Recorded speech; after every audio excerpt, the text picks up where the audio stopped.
Back whenever I was in college, I had a phase where I was very heavily into gaming. I was kind of your stereotypical MMORPG nerd, and if I wasn't in class or studying, I was online and playing with my crew. I'm not gonna lie, I made more friends playing that dumb game than I ever did trying to socialize with my classmates.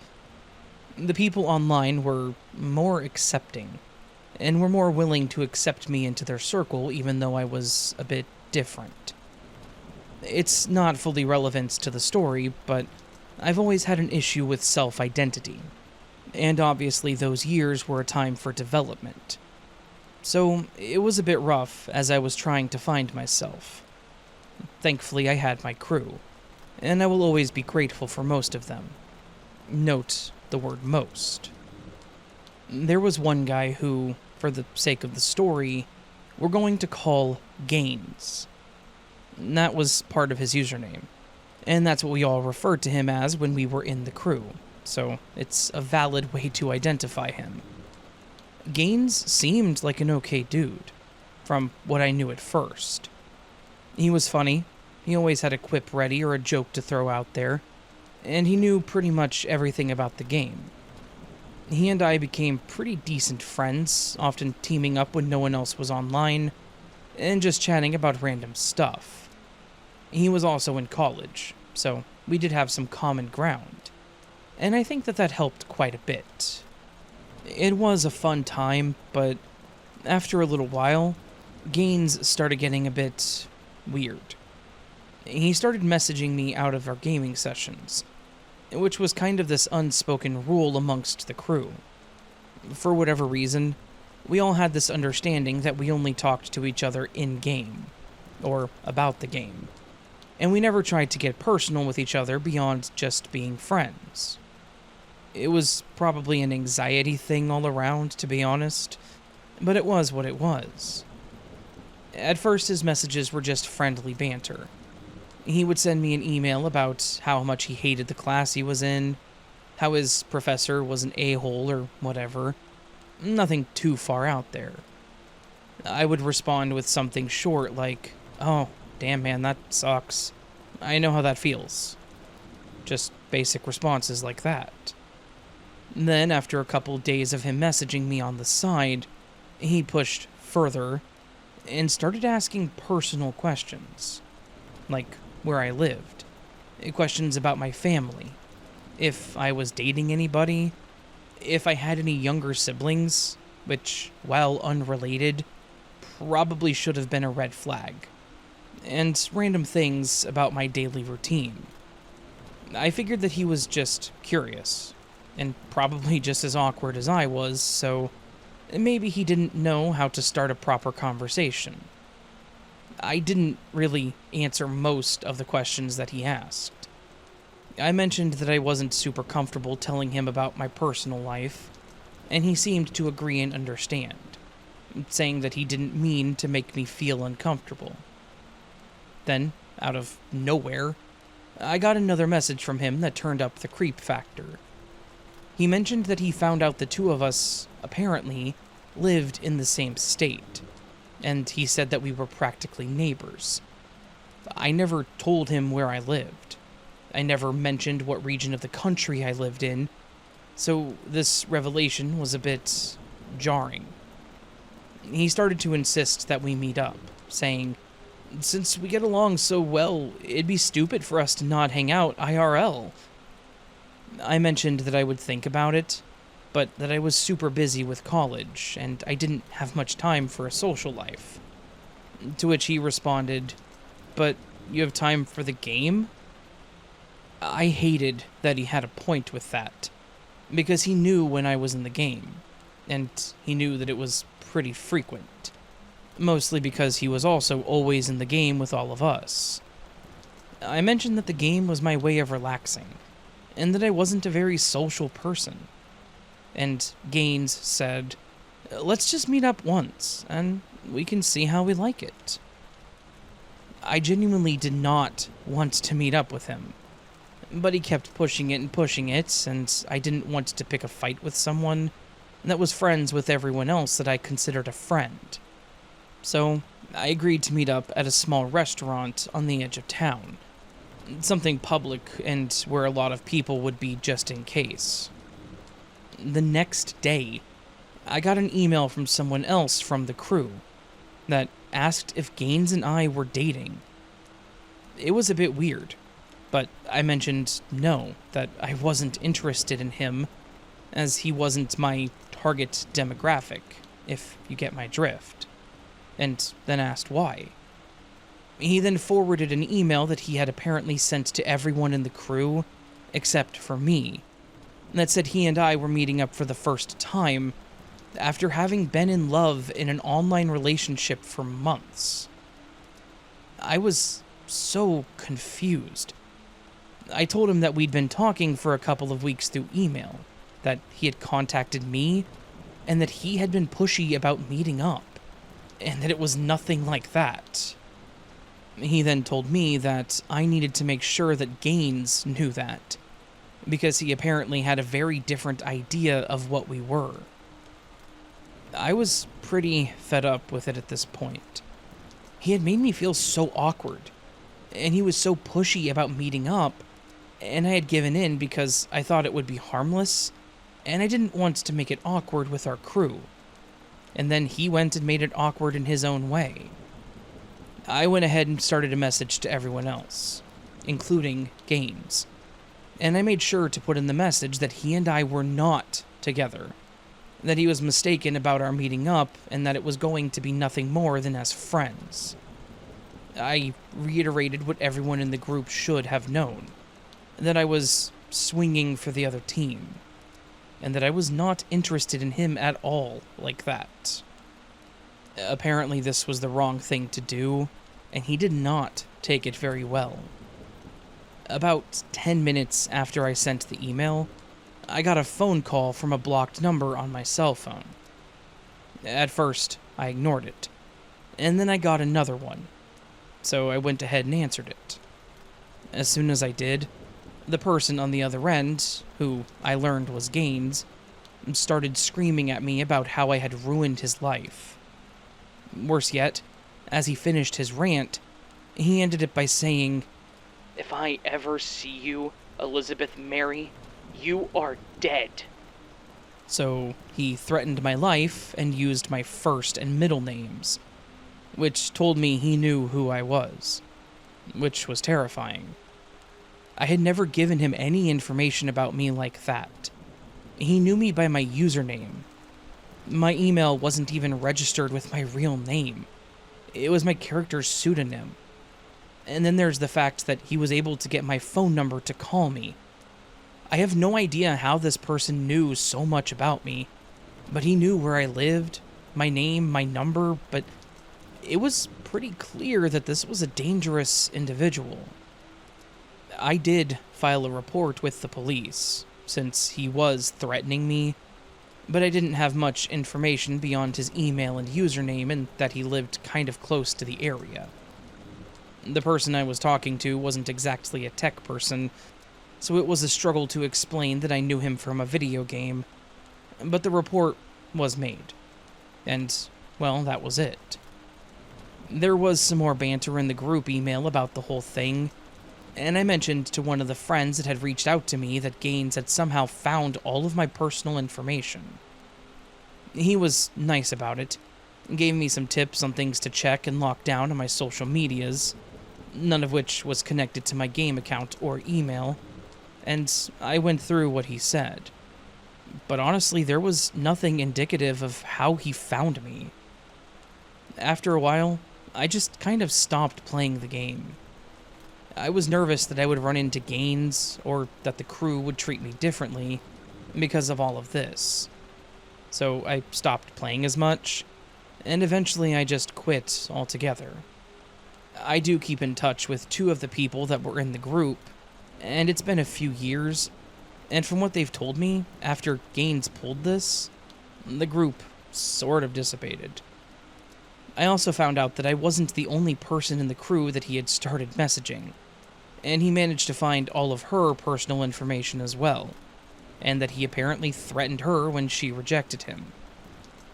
In the end, I am grateful that nothing really happened, that he and I never ran into each other, and that he just left me alone after all of this. But it was still pretty damn creepy. He had way too much information on me, and I don't know how he found it. But he did. I feel like he could have done much worse, so I guess I'm thankful that he had some restraint in the matter. And nowadays, I only play single-player games or games without comms. I don't want anything like this to ever happen to me again.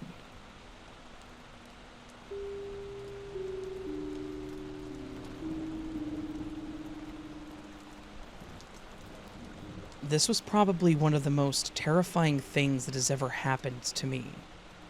I work in a call center, and I actually still work at the same one to this day. So it makes a bit more sense. I will just say that the call center was for a bank in the US. I worked on the escalations team, so I took the calls when the customers asked for a supervisor, or if the procedure called for an escalation. So, getting complicated and upset customers was pretty normal for me.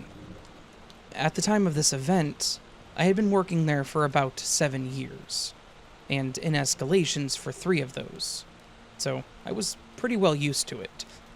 I had thick skin, and had probably heard every insult you could imagine, so it never got to me. But this guy was different. It all started with an escalation from who we will call Mr. John Smith. I don't remember his actual name, to be honest. He called in upset because his credit card was being declined. It was being declined because he hadn't made a payment. Just like any other service you pay for, if it's not made by the due date, services can be stopped or shut down. It's the same way with credit cards. But it's not like it was due on the 1st and he was being declined on the 2nd. No, he was almost a month behind. And this wasn't unexpected. He knew this was bound to happen. I'm probably giving more information than needed, but I feel it adds to why what he did was overdramatic and unwarranted. He had been late many times, and he'd requested fees to be waived every time, with no reason for being late past, "I was late, so sue me," basically. So when he called and wanted to speak to a supervisor because we were declining his card again, and he wanted it fixed and fees waived again, it was just another normal customer complaint, and it was going to be business as usual. However, the only way to be able to use the card again is to pay the past due amount, and he didn't want to hear that. After the call was transferred to me, I listened to him yell and go off about how he felt like we were targeting him. I apologized, but told him that the only thing to be done was to make a payment. So he began yelling at me again, calling me names and trying to belittle me. He even threw in some really strange and unrelated political-related insults that I won't type out, but it helps to show that he was a bit unhinged, I guess. I just let him get it out and count down the minutes till he would finally just hang up. And, by the way, if you haven't worked in a call center yet, you might think that I was just cold and uncaring, but those that have understand my predicament. And this wasn't someone who was using it because it's all they had. They weren't not making payments because they couldn't. Without really invading his privacy, I guess. I know, with everything that happened, I still protect their identity, right? But he spent a lot of money every month, and paid it in full almost every month. So he was just the type that felt that rules didn't apply to him. So, yeah, I may have zoned him out a bit as he yelled, until he finished. And once he finished, I basically explained his options. No more fees would be refunded, and he needed to make a payment to use the card. And that's when the threats started. He started making comments about how he wouldn't act so tough if he was yelling at us in person, and suggested that he do just that instead. Not wanting anyone else to have to deal with this, if he went to an actual bank, I told him that they wouldn't be able to do anything in person either, which wasn't a lie. They couldn't do anything different. And that's when he said, "Are you stupid? I know you're not at the bank.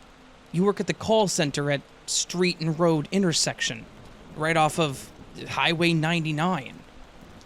Okay, so he knew where the local call center was.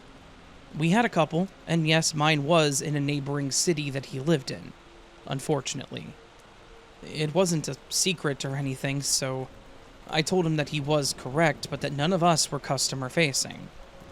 I still did try to de-escalate the situation, as we were all trained to take threats seriously, so I kept that in the forefront of my mind. I told him that if it would help him calm down, that I could refund the fee, but that I really couldn't do anything about the block. Only he could fix that with a payment. But that was no longer good enough for him. "Oh no, we're past that," he snapped. "How about this? I'll just come up there and you can explain why I can't use my credit card to the barrel of my shotgun." And with that, he hung up. So now I have a potentially real threat taking place. I marked myself as away on my system and immediately went to my manager to tell them what had just happened. They took it seriously. When we have threats that could be acted upon, we have to report it to the authorities. So we alerted security up front and called the police. They said that they would be there soon to get a statement and to patrol some to see if he showed up. I ended up taking my lunch a little earlier at that time, knowing that I was going to have to provide information to the cops, and I didn't want to be stuck on a call. After telling my manager and us reporting it, it had probably been about 10 minutes, maybe 15 or so. I took my lunch right after that, and I was probably about 10 minutes into it when I and everyone around me started hearing shouting. I had been eating at my desk on the second floor towards the center of the building, so I was close to the stairs and the elevators. As I listened to the shouting, I could hear a man and woman yelling, "Sir, you can't go through there. We're not going to let you through. Sir, we will call the police." It was the security people. Then we could hear another man shouting back at them, all kinds of expletives. I knew who it was. I recognized that voice. It was definitely John. And if he had kept true to his word to show up, then he may have a gun with him too. I was immediately freaking out. I didn't even have to tell my manager as I looked over, and they were already pointing to their phone that they held to their face. I was honestly too afraid to go down there or even try to look. I wanted to, but what if he did bring a weapon? We had turnstiles where employees had to swipe their badge in order to get through, but what was stopping him from just jumping over it? And maybe even shooting security? They did not have guns. I don't know if they had some other method of defense or not, but either way, I was afraid for them. I started making my way to the emergency stairway, which was on the edge of the building, instead of the center ones, thinking that I needed to hide if he got through. Granted, all he knew was my first name, but if he made it this far, all he had to do was walk through the cubicle aisles until he found my name. There were 3 floors, though, so the odds were in my favor that he wouldn't get that far. But I wasn't willing to take any chances. I stood in that stairway for what felt like a long time, fearing that I would start hearing gunshots. But thankfully I never did. My manager ended up calling me on my cell phone and asked if I was okay and where I was. They told me that the police arrived and everything was okay, so I went back to their desk, and they told me what happened. When the cops showed up, they had to tase him just to get him down, but they did restrain him.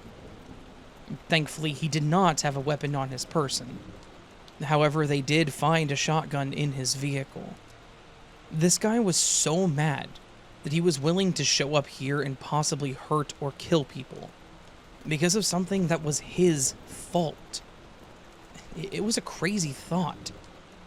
We told the police what all had transpired from the moment that he called in, up to them arriving, and the rest was really up to the company if they would press charges.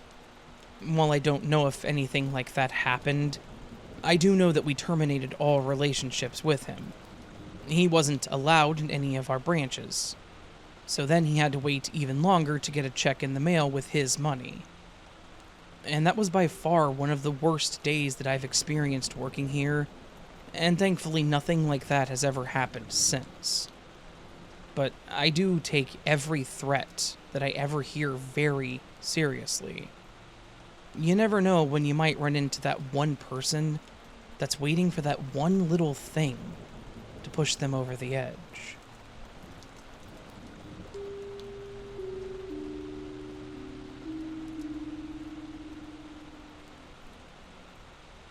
I'm currently 18 and female, but this situation happened in 2021. At the time, I was 16.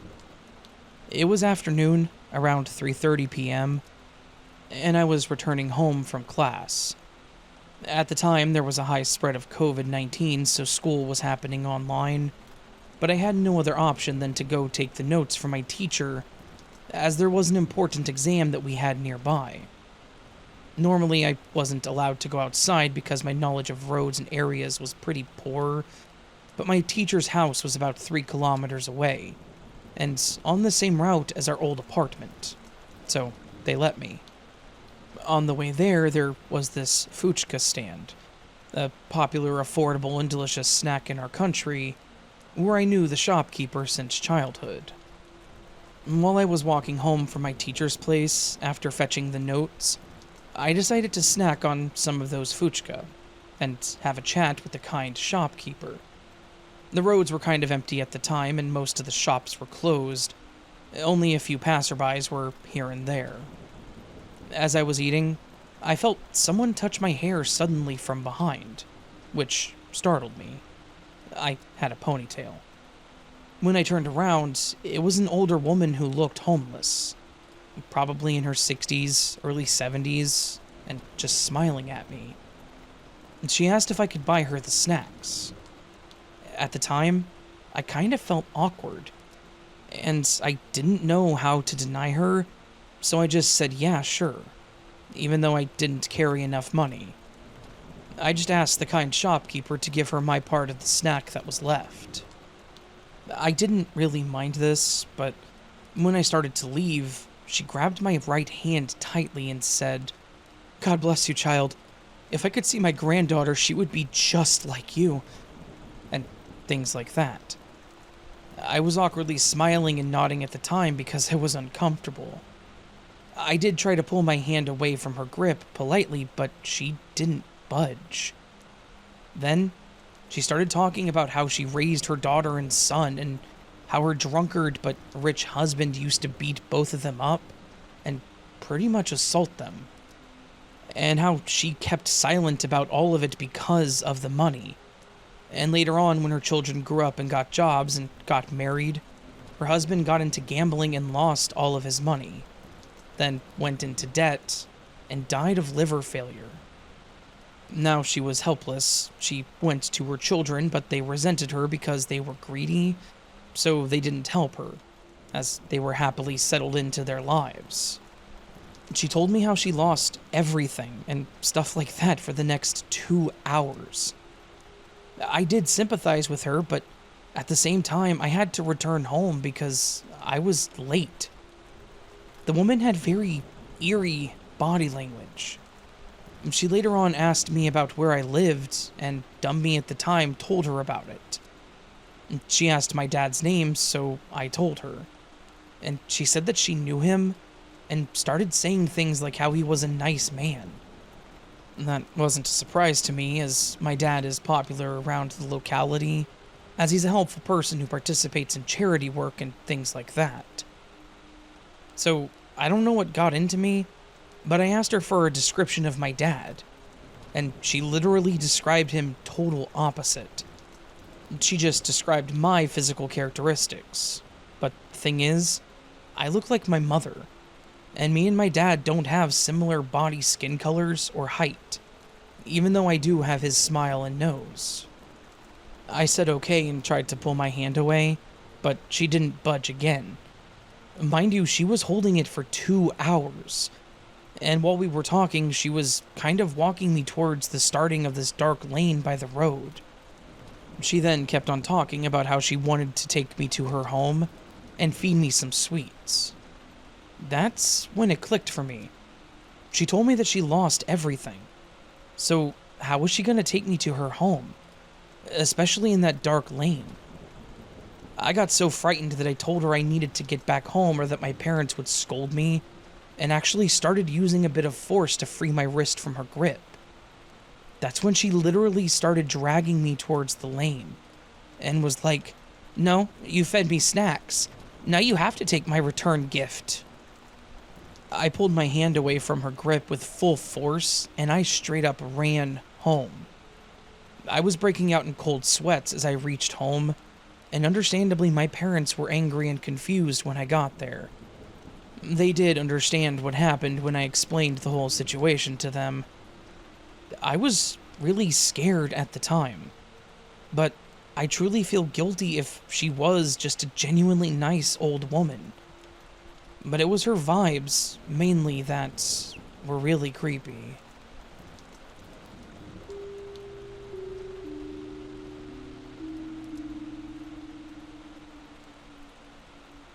This happened to me when I, female, was about 18, around 6 years ago.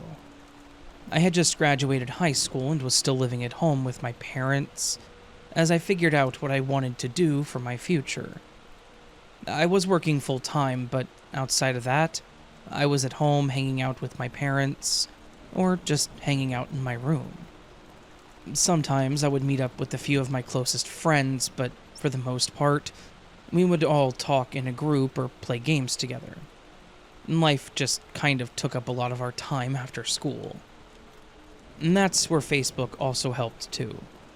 I've had one since I was about 14, and I've mostly used it to see what my old friends were up to, or to save a bunch of memes that I'll never look at again. And then, one day I got a message request, as well as a friend request, from someone that I didn't know. Their profile said Gabe, and he just had some generic stock photo that was a silhouette of a dog and a man walking on a beach at sunset. It was one of those that I would expect to see some kind of inspirational quote going across the bottom. Other than his name and the single picture, there was nothing really else on the account. Not even a birthday or location. It was almost like this account was just recently made. Then there was the message that he sent. I remember basically what it said, but I no longer have it. "Hello, Feliz. My name is Gabe. I saw your picture and I think you're very beautiful. I would love to get to know you. Please accept my friend request and message me back. Thank you." I was a bit surprised, but not alarmed or creeped out in the slightest. I just assumed that it was some random guy who found my profile, maybe through mutual friends, or maybe a friend's account was hacked, and I was just his next target. Either way, I decided to ignore his message and deleted his friend request, not really thinking much of it. However, I got another message request from him exactly a week later. This time he sounded a bit more desperate, and this message I kept for reasons you'll soon understand too. "Hello, Feliz. This is Gabe again. I messaged you a few days ago, but I never got a reply. I really want to talk to you. You're the most gorgeous woman I have ever seen. Please accept my friend request and message me back. I promise you, I'm a nice guy, and you won't regret it." By this point, I was annoyed, but there were also some things I was curious about. Like, why me? How did he find and choose me in the first place? Did we have any mutual friends or something?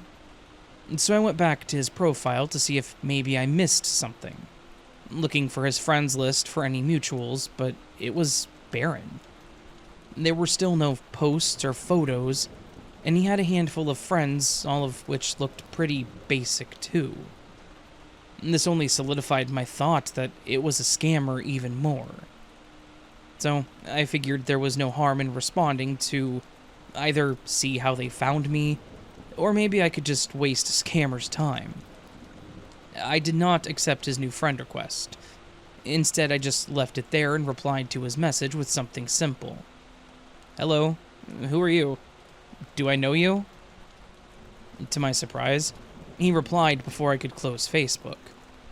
Hi, I'm so happy to hear from you. My name is Gabe.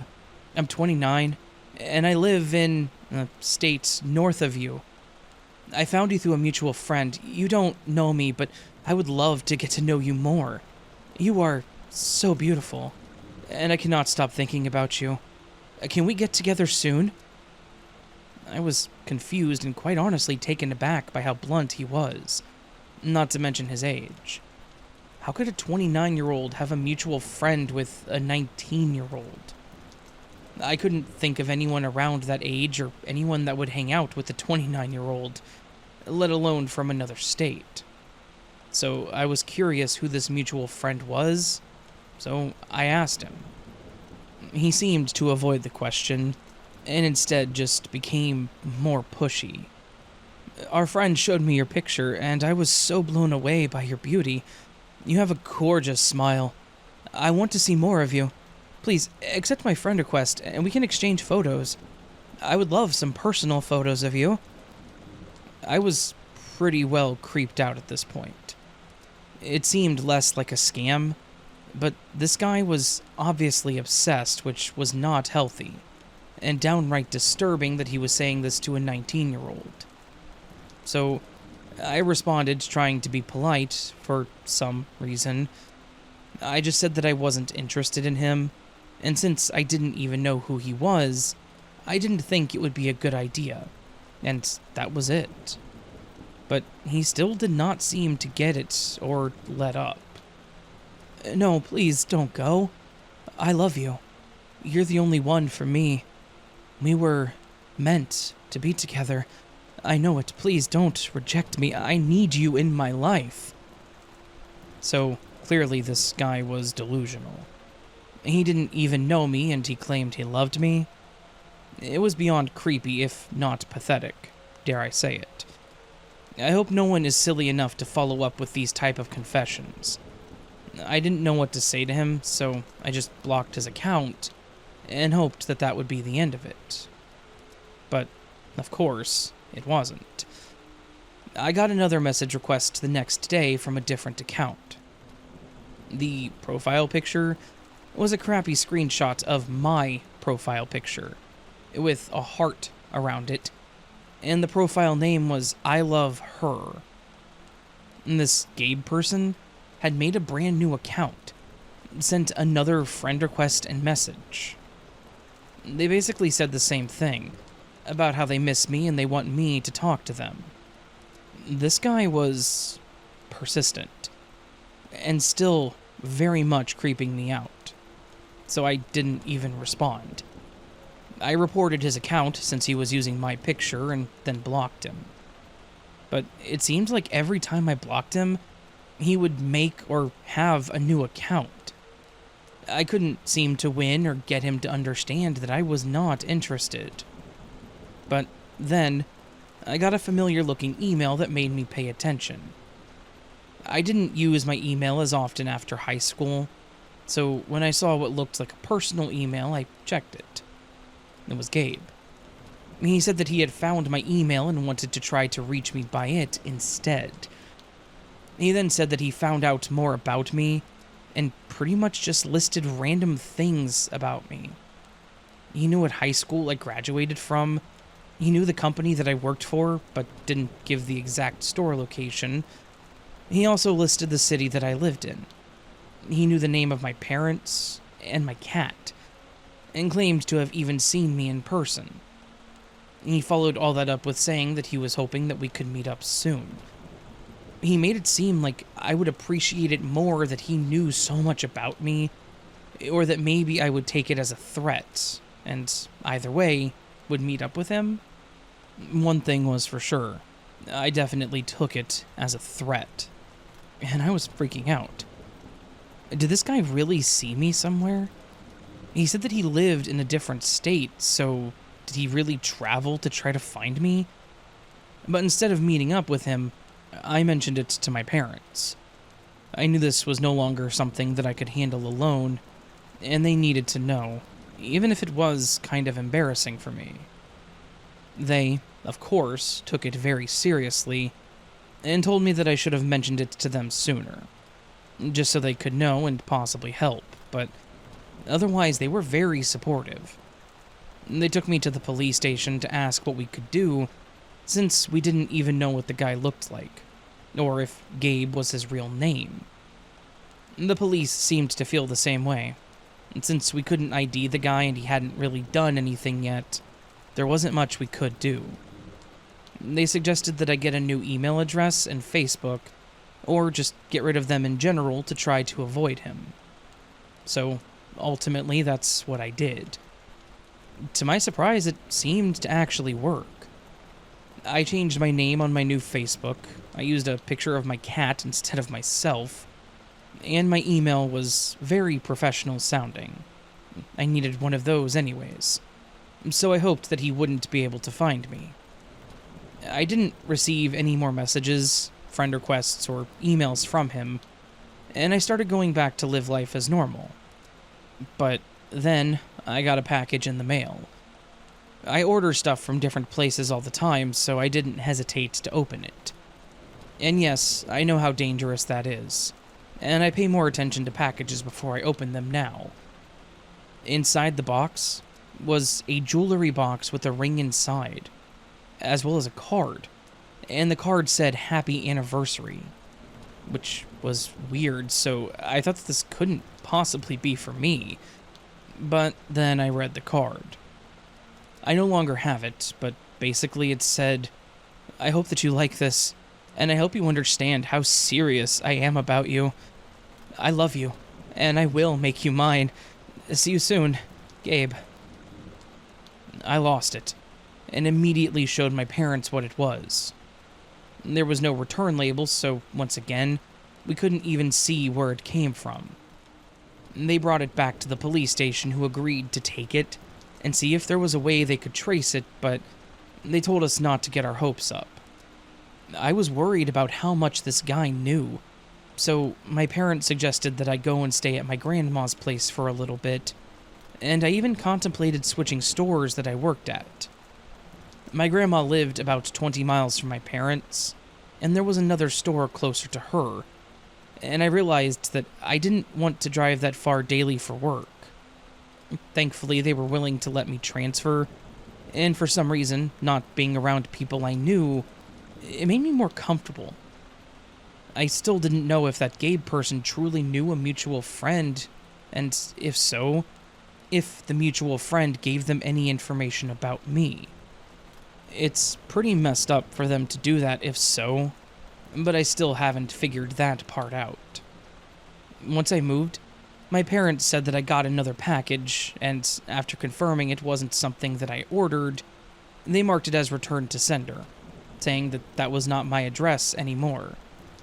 They said the post office told them to do so, and even if there wasn't a return address, they would take care of it, whatever that meant. For whatever reason, though, I never got another package, and I never received any more messages. I guess maybe he either gave up, or if they were messing with me, they figured they did enough damage. The situation was really rough for me. The creep was unsettling enough, but they left a lingering thought that there may be people out there, people that I thought I could trust, that were putting me in potential danger, which did ultimately affect some of my friendships. I'm still working on that. I just hope that I never have to deal with Gabe or anyone he associated with ever again.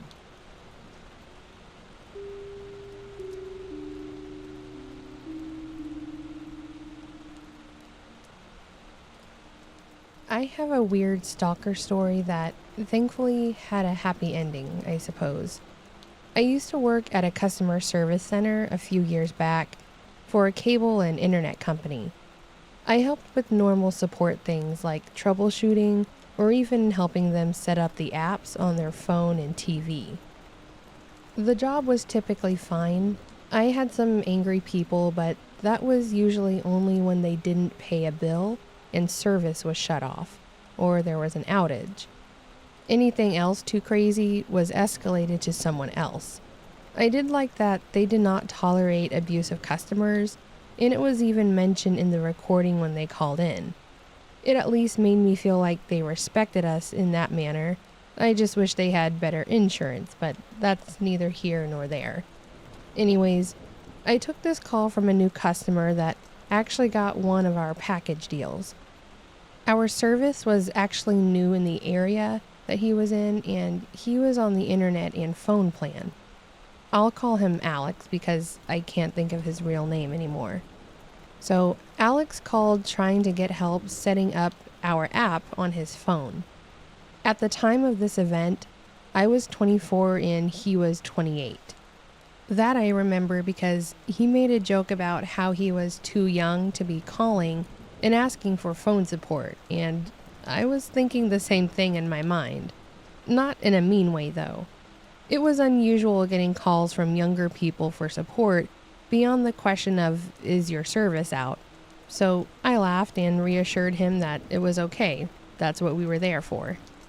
I helped him set up the app, which he could use to make payments through, manage his account and benefits from, as well as other things. The whole time, he was very kind and appreciative of my help, which was always nice to feel like what you did made a difference to someone.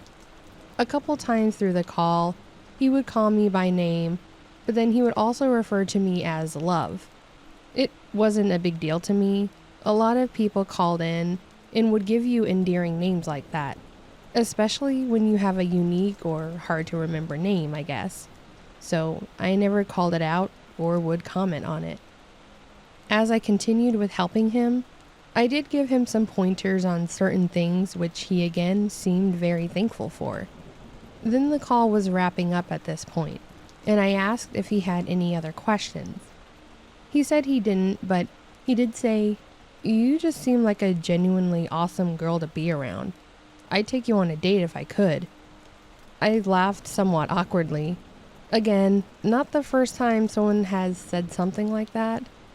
I'll never understand people that flirt with others over the phone that you don't know, but I digress. I just replied kindly, "Oh, well, thank you," and tried to steer the conversation again. But then he replied with, "No, I'm serious. You sound adorable. I'd love to." So I again stayed polite but dismissed it and tried to recap the call.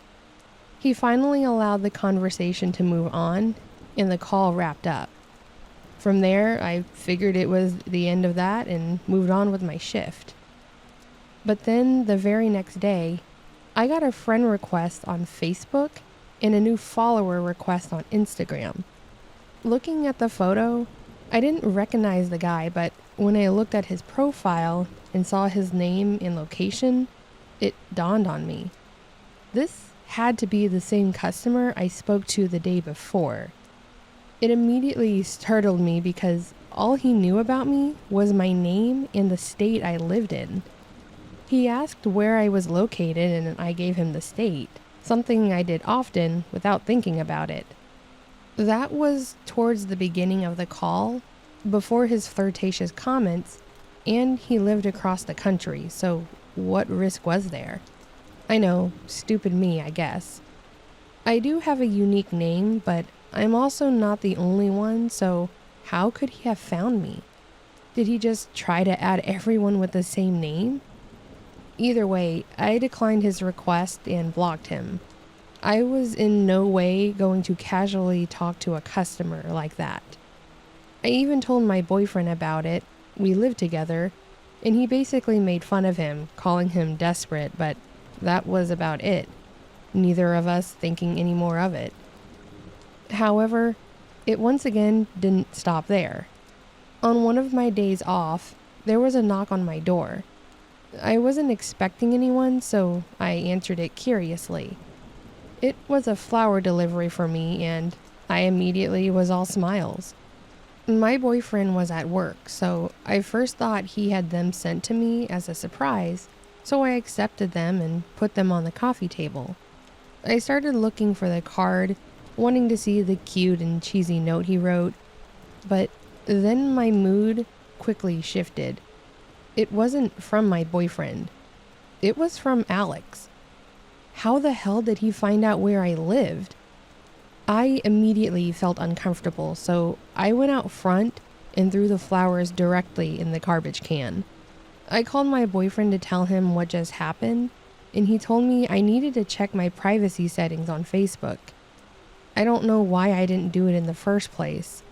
I guess maybe I thought blocking him would solve it all.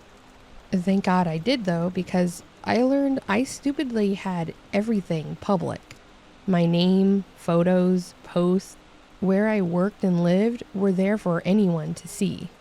Granted, my location only had the city and state.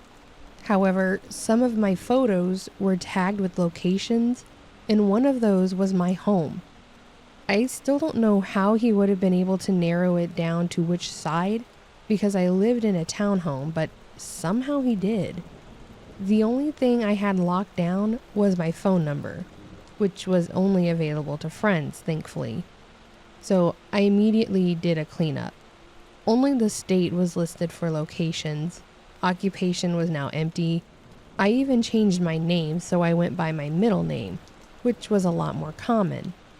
And everything else that remained, including posts and photos, were locked behind friends only. If you use social media, I would highly suggest looking at your page from the outside and see what's out there. So once I finished, I at least felt a bit more protected, but the damage was already done. Unless I moved, he knew where I lived, but had no way to confirm, I guess. Unless his flower delivery had confirmation of said delivery. That I will never know. However, I assume he knew he was correct because I got a few more gifts. Some candies, more flowers, and even a card. They all went to the trash, and I went to talk to my renter's office to see if maybe I could just switch townhomes, not really wanting to move as I loved where I lived. They said they could definitely consider it if they have one that's open around the time of my renewal, which I was thankful for, but that was still a few months away. But before that would happen, I would have one more event involving Alex. One day, my boyfriend and I were at home playing a game when the doorbell rang. We got pretty used to us getting a gift about once a month around the same time, so we rolled our eyes and he made his way to answer the door. The door was right out of view from the living room, but you can still hear anyone talking from it. So I was surprised when, after I heard the door open, I heard not my boyfriend's voice, but someone else saying quite angrily, "What the hell?" Then, as I heard both voices start to argue, I figured out who the other voice was. It was Alex. What the hell was he even doing there? I cautiously went to the door when the stranger spotted me and angrily called out my name. He started yelling, asking me why I had a strange man over and how he was disappointed in me. I told him he was my boyfriend and had been for years, while also saying he was a creep and there was nothing between us. My boyfriend was able to push him back enough to close the door, even as he continued to struggle with the handle banging on the door. We called the cops, and I swear it seemed like they were there in record time. Alex was still at the door when we heard the police out there talking to him too. He continued yelling, now directing his anger toward the cops. They were able to arrest him though, as he was all bark and no bite apparently. I explained to the cops who I assumed it was, since he never said his name, and they said after talking to him, they confirmed it was the same guy, but of course, he tried to give a different story. The cops suggested I get a protective order, and I immediately went to start that process that day in case he happened to try anything again. The next day I worked, I told my boss what had happened, as I stupidly hadn't even mentioned the gifts because I didn't think I could really prove it was this random customer doing it. They told me they would look into it, and the next day, I had a meeting with my boss and two of the VPs, which was pretty scary. I thought I was going to be fired, but thankfully, it was just them wanting to confirm my story, and then they told me they were going to be looking at ending his service, but it wasn't going to be immediate as they couldn't end it since his plan was a pay in advance type thing. So they said they would send the proper letters to him, letting him know that it would end automatically. They also said that they would take me out of the queue for that state, which was a surprise. I thought this was going to be a struggle that I would have to deal with on my own, but they really did come through for me. I didn't have any other run-ins with Alex after that. Hopefully he realized how delusional and crazy what he did was, but either way, I'm glad that chapter in my life is over.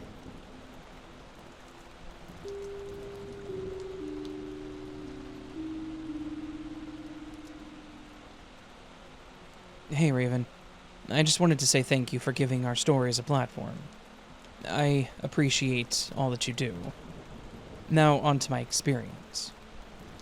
I'm not sure where to start this, but I will acknowledge that there are some religious/biblical references. I understand that this is not for everyone, and can even add an extra layer of skepticism for some. However, every bit of this is factual, and the timing of everything was too coincidental to not take a spiritual aspect into consideration. Now, on to the weird story that was, or is, my life. At the end of the 70s, my mother had gotten pregnant with me, and she was pushed to get married to my father. My mother was only 17 and my father 19.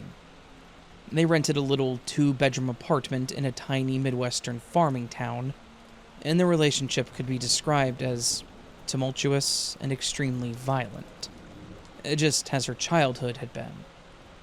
By the time I was 3 years old, they had gone their separate ways, after my father tried to yeet my mom from this planet. I want to say yes, the story does say yeet, so I didn't just say that to censor something. By 4 years old, my mom moved us out of that apartment and in with my stepfather, who went on to adopt myself and my middle sister when I was 9. They are still married to this day. Years passed, and at 19 I found myself apartment hunting because I was having a child of my own. A few years and 2 apartments later, at 22, I signed a lease in the same apartment building that my parents had previously lived in before divorcing. I was aware that they had lived in the unit directly below mine, but was not yet aware of all the evil things that my biological father had done there. A few months into living there, I made friends with the neighbors below me, in my parents' old unit.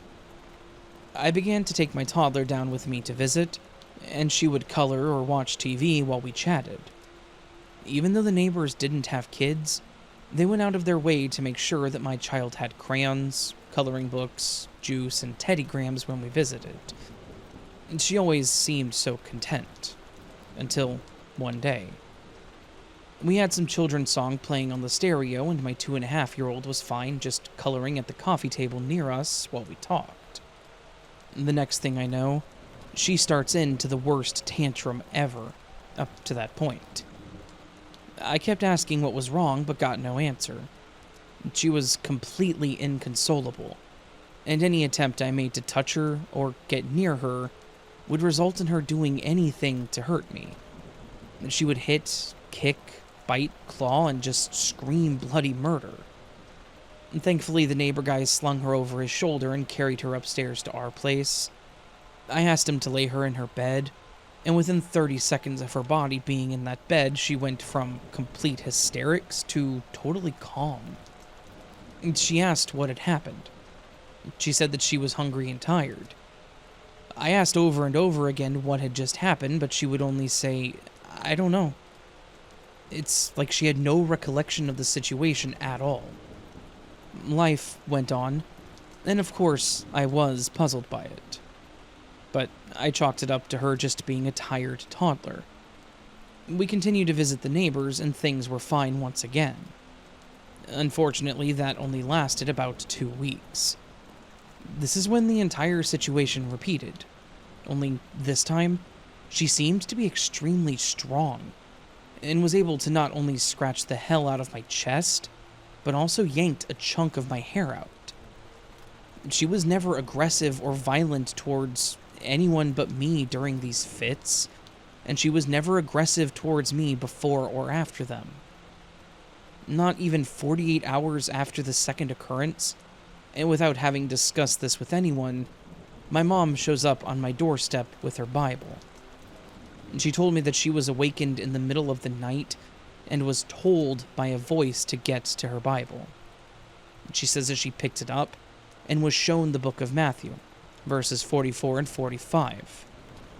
Her interpretation of these verses apparently prompted her to come over and to warn me not to enter the downstairs apartment. I was so caught off guard and my heart started racing. I asked, why? She informed me that my biological father had done some type of evil seance involving me, and he had burned her Bible in the process. She said that according to the Bible, if someone does evil in a dwelling and the next of kin later returns, demons will attach to them and bring along 7 other demons.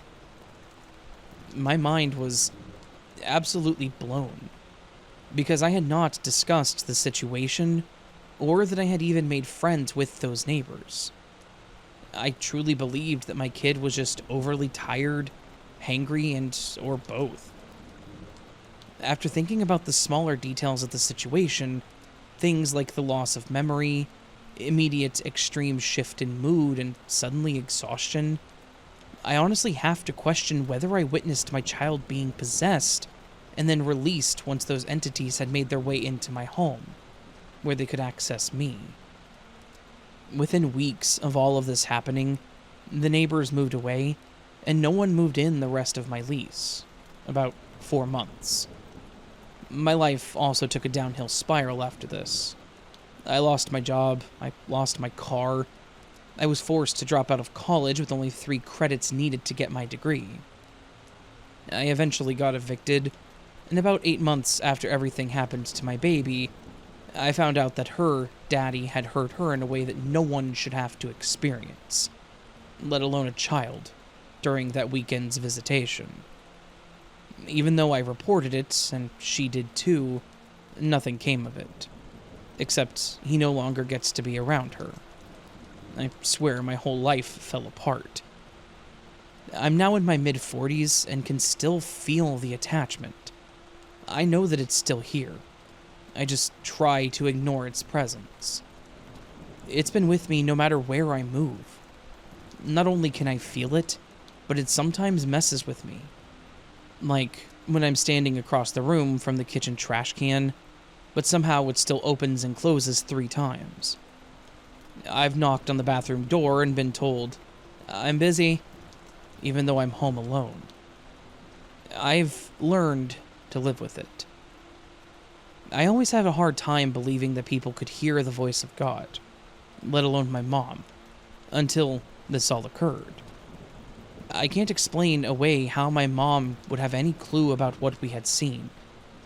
I was living 20 miles away and was also very low contact with my family. We have no friends in common. The town has a population of only 254 people, none of whom I knew prior to meeting the neighbors. There was just no other possible way for her to have known.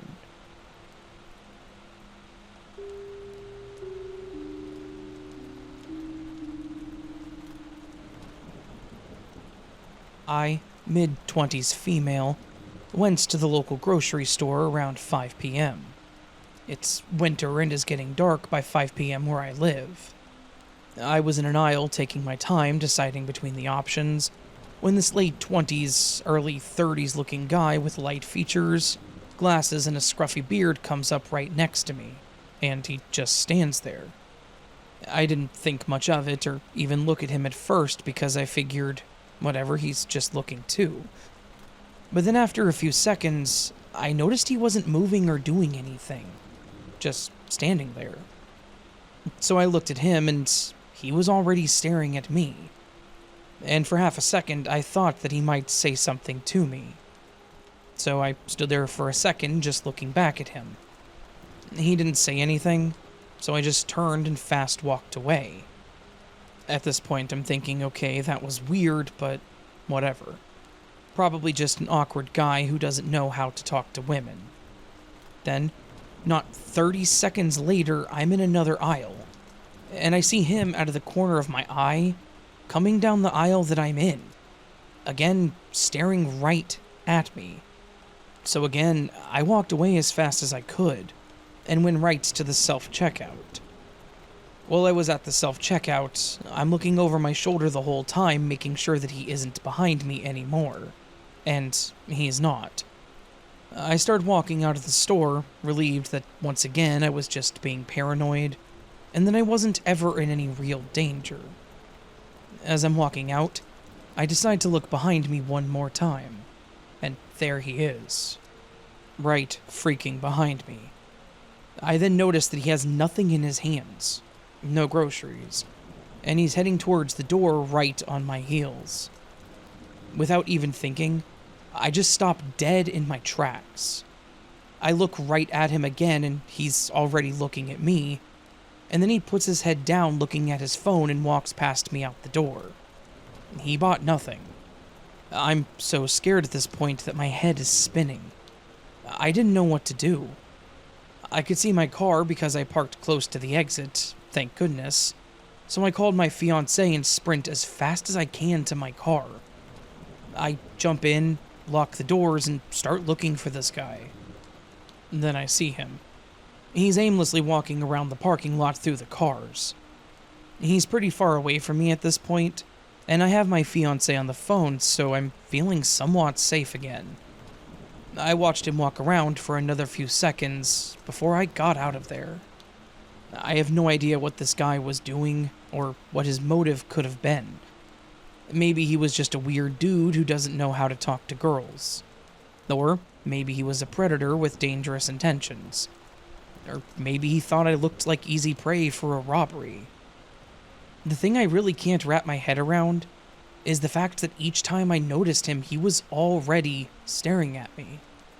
He was not discreet at all, and I would think a dangerous predator might be a little more inconspicuous. He also didn't buy anything from the grocery store, which I also can't understand. I was in the store about 5 minutes before I noticed him, so I'm sure he didn't follow me into the store. Am I being paranoid? There's a lot that didn't feel right, so I'm having a really hard time trying to rationalize this experience. Definitely a creepy encounter.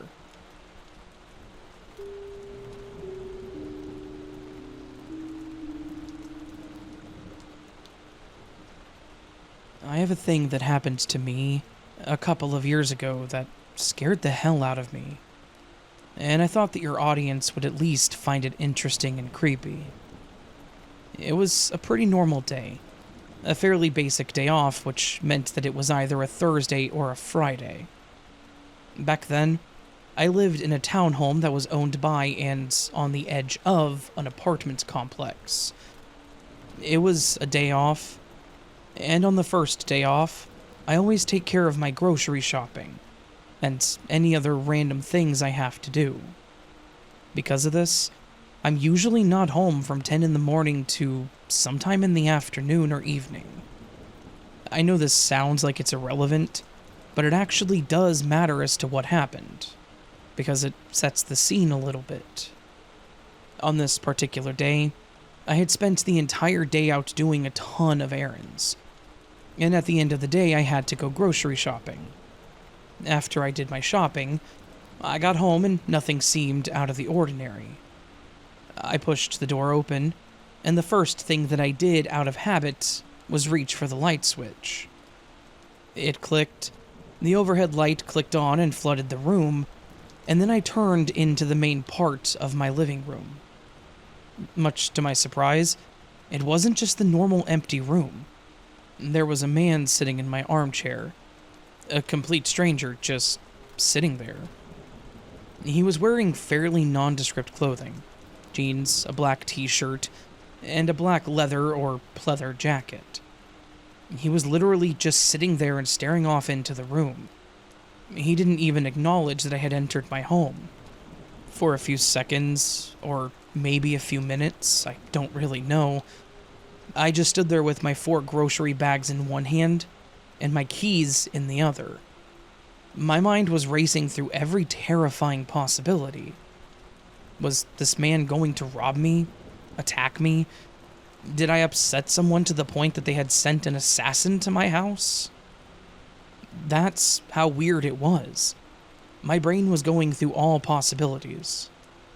The man didn't move for several moments. He just sat there and stared out into the room like he was in a meditative state, or sedated or something.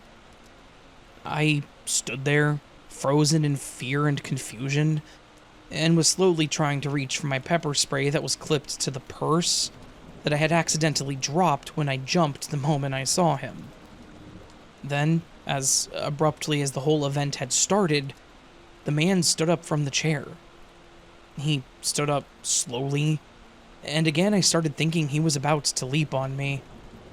As soon as he stood up completely, he let out a slight sigh and said, "Well, I should probably get going." He didn't look at me, didn't acknowledge me, just said what he said, completely devoid of all emotion, and then walked past me toward the door. He got close enough to me that I could smell the tobacco on his clothing. I remained completely rooted to the spot that I was in, actually too scared to even move at this point. He just reached for the front door, pulled it open, stepped outside onto the front porch, and then disappeared into the night. Just like that, he was gone. Once I finally managed to move, the first thing I did was lock the door. The second thing was call the police. I tried to explain the whole situation, and then within minutes there was a cruiser right outside my front door. I told them all about how he was just in my house, how he didn't do anything other than say that he should go, and then he left. I described him as best as I could, told them what he was wearing, what he looked like, etc. The officers were thorough, but thankfully gentle with how they asked things, because I was freaking out. They cleared the rest of the townhome, confirmed that nothing looked ransacked, and that they couldn't find any signs of forced entry. They then said that they would patrol to see if they could find this mystery man. When they left, I confirmed what they said. All the windows were shut and locked, nothing was missing. If this man hadn't been obviously a physical person that opened the door, I would have honestly thought that it was a damn ghost. I have no idea how he got into my home. I have no idea why he was there. I have literally zero knowledge as to why he was in my townhome, sitting in my chair and just waiting. This was a pretty major violation of my security, and I ended up buying a doorbell camera for my front door. I needed something to make me feel safer, and a camera was the only thing that gave me the slightest semblance of security. For the first few days, every time I got the notification of motion, I would check it, thinking that it was going to show me someone opening my front door and walking in. But it never was that, thankfully. The cops never found the guy, and I never saw him again. And thankfully nothing like this has ever happened again. Despite that, that night was probably the most terrifying thing that has ever happened to me. To enter my home and to have a stranger sitting in my chair like that, only to have them just stand up and walk out, it was surreal. So, again, I know that not a lot happened here, but I thought that your listeners could find the creepiness in the whole situation. And I hope that I never see that man again.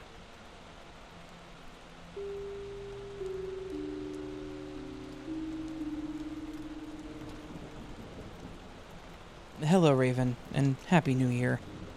I commented the other day on YouTube about a story that you read, the one where the person heard someone breathing when they were going to sleep, and I said that I would write you as I too have had this experience. Please bear with me as this happened a long time ago, and 'tis a lengthy one. My whole life so far has been one long paranormal experience, non-stop from my earliest memories, and I'm in my 50s now. Like a circle, I cannot tell you when it began. It's just my life. It's something to do with the blood. That's what they say in my part of the world anyway. But these things run in families. And it has certainly proved true in my case. Some call it a gift. I don't always think of it as such. Especially when you're a kid that's so frightened you dare not even get up to pee in the night. I'm at a stage now in my life where I've overcome the fear and either get annoyed at it all or actively ignore the nonsense. I'm not even going to try to convince anyone that I'm telling the truth, because I know that I am. And that's enough for me. I don't need validation, and I'm too tired to massage the skeptics. I digress already, but only for a little backdrop to this particular occurrence. And like I said, I can't tell you when exactly the breather made its first appearance. I'm estimating prepubescence, around age 10 or 11. It coincides with the nighttime visits from what I now know to be a hat man. But I don't know if they're connected or separate entities. All I can tell you is that they exist. I'm going back to the early 1980s now. No internet, no information in the very small public library, beyond the story of Borley Rectory and Arthur C. Clarke's Strange World. No journals or magazines or TV programs on the paranormal. At least, not in my house. So, no. These people who insist the Hat Man is a phenomena born of creepypasta have got it wrong. Before I get to my experience of him, I will tell you a little of what was going on otherwise. I used to have frequent nightmares, and usually the same general theme: Darth Vader in various ways terrorizing me. Now, I was a Star Wars fan since my dad took me to the cinema to watch the very first movie when it was released. I think I was 7 or 8. Neither Darth Vader nor any other character upset me at the time, and it was surprising that it would be years later when these nightmares began. It was always the same kind of thing. It was his breathing. He would just stare and breathe, and I would be paralyzed with fear. Anyone who's had a night terror will understand the indescribable and irrational fear of that type of energy. I would often wake up to my bedclothes pulled up so high they were wrapped around my head, often suffocating. And they would be so tight. Like, not just up over my head, literally wrapped around it. One time they were tied around my throat, and I did panic a bit, because it took me a while to get free of them. I wore night dresses back then, and they would always be pulled up to my armpits too. I always felt like there was something in the room watching me after I woke up, a very uncomfortable and frightening thing. It would sometimes dissipate, and sometimes hang around, just a quietly menacing presence. I would be petrified, and unable to move at times. One night, I even tried to sleep in the built-in wardrobe just to feel secure and away from it. And strangely, I never mentioned these terrors to my parents. I was a considerate child, and I knew that they had their own worries, so it never occurred to me to add to them. I was also raised to be somewhat stoic and resilient, and so I didn't share problems easily. It wasn't apparent then, it's only in later life that I have wondered if this was the breather that I encountered later on, because the raspy way Darth would breathe was similar to what I would hear with my awake ears, years later. I had reached the age of 12 or 13 when I first remember the thing in the hat. My father liked to socialize regularly, but my mother hardly ever did. She didn't like alcohol, and she was a little reserved in company. but I persuaded her to go one New Year's Eve to the club with Dad and enjoy herself. She didn't want to leave me in the house, but I convinced her that I was a big girl now and I would be fine. And the club was only at the bottom of our road, and I was responsible enough to come get them if I needed to. So, reluctantly, she went. It turns out that she enjoyed herself playing bingo and would accompany Dad more often from then on. That's when the thing in the hat would turn up, and I would regret trying to socialize my mother. That first night, I stayed up watching TV until it finished. Yes, I'm talking of the time when we had 3 channels, and they stopped broadcasting at midnight. I would have gone to bed earlier, but I kept getting a creepy feeling from outside the room. And I thought that I kept hearing noises on the stairs. But every time I checked, there was nothing to see. I eventually dragged myself up them to the sanctuary of my room and went to bed. I didn't want my mom's first night out to be spoiled by seeing me scared when she came home. I told her not to worry about me, hadn't I? I had to prove myself. I was dropping into the haze of sleep. I could see the light from the landing under my door. I heard my parents come home and my dad came up the stairs. I saw the shadow of his feet under my door, so I shut my eyes and pretended to be asleep. I wanted to show that I was responsible enough to get myself to bed on time. But Dad didn't come into my room. I waited and waited, and then I peeped and saw him in the open doorway. I don't remember hearing the door open. He was in dark shadow.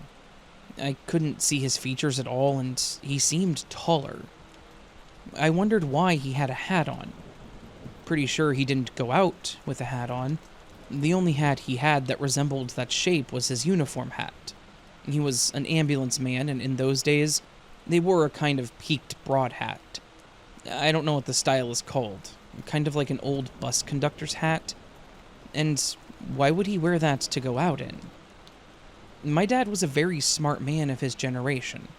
Always wore a collar and a tie. Always fixed his hair even when staying in the house. This was not making sense. He just stood in the doorway, staring and not moving to the point where it creeped me out. My dad had never frightened me before, even when he was drunk. He was a happy drunk. I was about to pluck up the courage to ask what he was doing when I heard the dog downstairs get excited, and my mom and dad came home. Mom asked Dad to come check on me if he was going upstairs to the bathroom. FYI, I tried to get the dog to sleep in my room, but she absolutely would not stay. The next thing I remember, the dark shape was gone, and Dad came up the stairs, full of joy and beer and a good night out. There were more incidents like this to follow, and many others ones besides, some far more frightening.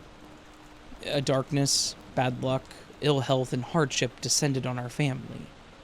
And I do see that as the turning point, but I want to tell you now more about the breather. So fast forward. I'm 25 years old. My mother had died not a year since, and my dad was ill in the hospital. I had traveled a very long way from one end of the country to the other to come home. It was late, and I was exhausted. The dog had passed not long after Mum, and I was alone in my old room in the cold, dark, empty house. I flopped into bed, and was nodding off when I heard his breathing. At first, I thought it was me, or maybe the defy as it rose and fell. I tried to rationalize it every way possible. I was stressed, I was tired, I was imagining it, etc. The breathing was timed with mine, but just a split second behind. It was really weird, but at that point I was more curious than afraid. I stopped my breath to reassure myself that I was going insane, but the other breathing continued. It was undeniable that it was not me. I was so tired and full of grief that I didn't feel the least bit afraid at that point. I was angry, and I shouted, "Shut the F up, I need to sleep." And it breathed once more and then stopped.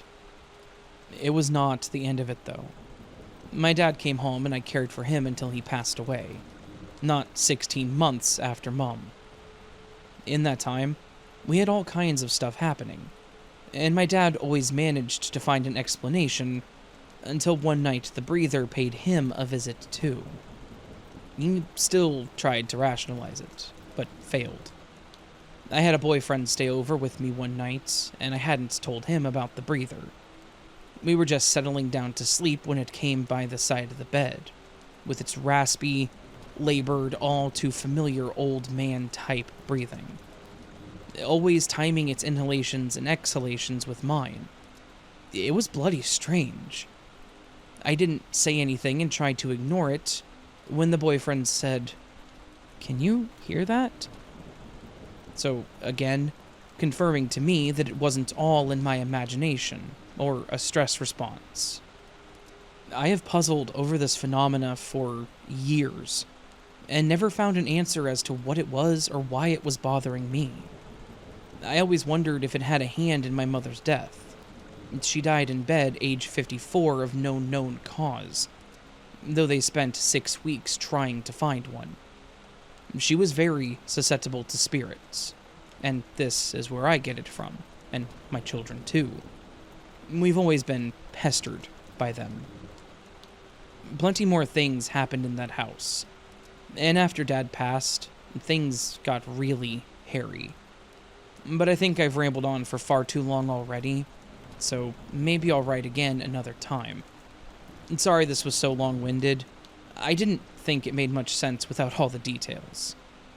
I really hope that someone out there can tell me what the heck the breather is, and if it's cursed us, how to break that. Because I do feel at times like I am haunted, and it affects my whole family regardless of where we live. Thank you for reading this, Raven, and for providing a space to share. God bless, and best of wishes for 2024.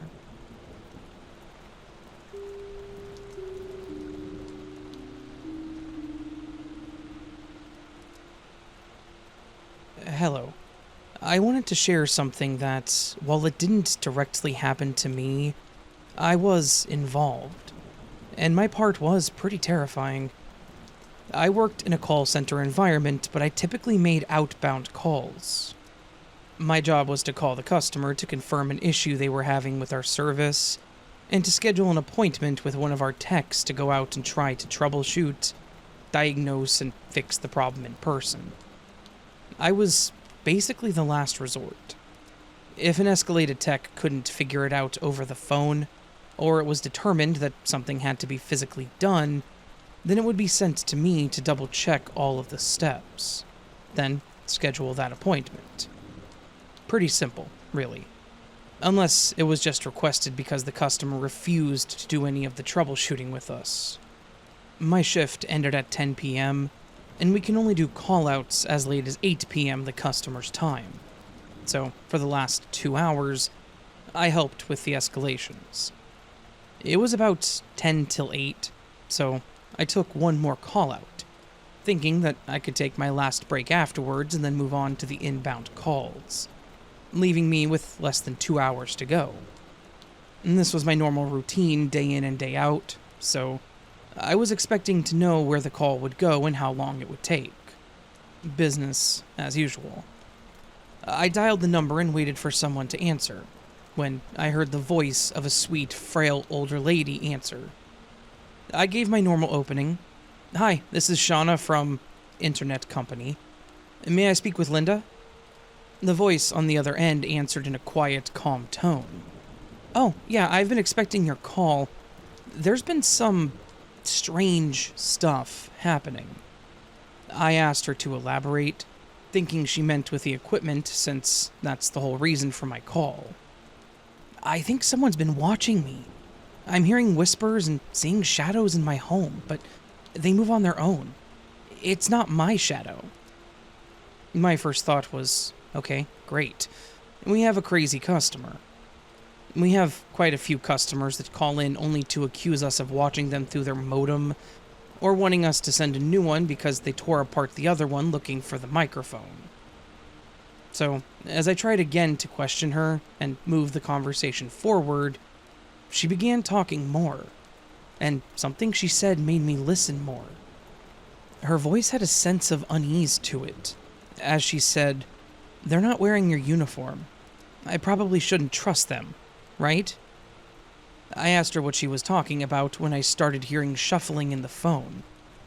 I called out for her a few times and didn't get a response, until I finally heard heavy breathing, and she said, "Shh, I'm hiding. Hopefully they won't find me." By now, everything she said so far is circling in my head. But when she mentioned the uniforms, I started getting these ideas. Was someone there? Is that what she meant by the shadows that she was seeing? But I knew that it couldn't have been anyone with us because I was calling her to make the appointment. And we don't do appointments that late either. And when she mentioned hiding, I immediately became on high alert. I start thinking that someone is breaking into this woman's house, and maybe she thought that I was 911 calling her. Or maybe she just got lucky with me calling before she had the chance to call them. I knew that I needed to try and confirm if this was real. First, I instinctually asked calmly and quietly if she was okay, where she was, and if someone was in her house. She only confirmed my fears. She said that she was hiding in her closet from the two men that were at her door. I asked if she let them in or knew who they were, and she declined both. She said that they had something long in their hands and started banging on her door, which caused her to hide. I told her to stay there and that I was going to call the police for her. Without hanging up, I messaged my manager to come see me ASAP, and she showed up quickly. I explained everything going on at that moment, as I heard the shaky breaths coming from Linda. She said that she would contact the police, and I messaged her the address to get started on it. When she went back to her desk, I had to play the middleman of asking Linda questions and messaging my manager back the answers that the operator was asking. Then, as I listened to Linda's line, I heard a loud crashing sound, and Linda gasped. I was afraid to call out for her, not wanting my line to give her away. I tried my best to whisper into the phone if she was okay, and after some more shaky breaths, she responded, "I think they broke a window." I immediately told my boss that they were likely inside, and she came back over to my desk, talking to the operator on her personal phone. Per the directions of the operator, I told her to remain quiet unless she needed to tell me something, and from there all we could do was listen to the sounds around her. I started hearing banging and tapping noises, thuds like things were being dropped and thrown. Then I could hear a scraping sound and loud thuds and grunts from a man. I was terrified. Terrified for Linda and just helpless. All I could do was sit there and listen with her, praying that they didn't find her. That was the longest day of my life, waiting for someone to show up and help her. My manager was still standing by me, and she tapped my shoulder saying that the operator confirmed the police were there. I quietly relayed the information to Linda, telling her not to come out until the police called for her. From there, I heard shouting and more shuffling sounds on the phone. I called out for Linda to make sure she wasn't involved, but she didn't respond. Then, she finally responded, and said that one of the men ran into her room, the same room with the closet that she was in. But then I could hear the police calling out for her, and my manager relayed the same thing. I could hear the shuffling again from Linda's end, and with a creak, she responded to the police. I asked her if she was with them now, and she said that she was, and thanked me for the help. I remember her calm and happy tone as she thanked me, and she didn't sound like there was a single ounce of fear in her voice. It was incredible. I hung up the phone, as did my manager, and she hugged me saying that I did a great job, and told me that I could take an extended break or just go home if I wanted to. I didn't hesitate to take that offer. I felt like I was more shaken up than Linda was. If the police hadn't gotten there as fast as they did, would they have found her? They did get to the room, so the odds were pretty high. And that was terrifying to me. I just worked support for an ISP. I was not a 911 operator for obvious reasons. I couldn't handle taking calls like that every day, and I commend those that do. My manager and I both wanted updates on Linda and what happened, so through means of still needing to schedule her appointment, I know, probably a bit sneaky of us, she allowed me to mark her ticket as in process, so I would keep it, and I would try to contact her again. A few days later, I was able to reach her and I started the call out as normal, trying to emphasize, "It's me, Shauna, again," hoping that she might recognize my name or voice. I could almost hear the light bulb go off when she said my name. I knew that she remembered me. "Oh, you're the young lady that helped me the other night," she said cheerfully. I confirmed that I was and asked if she was okay and how she was doing.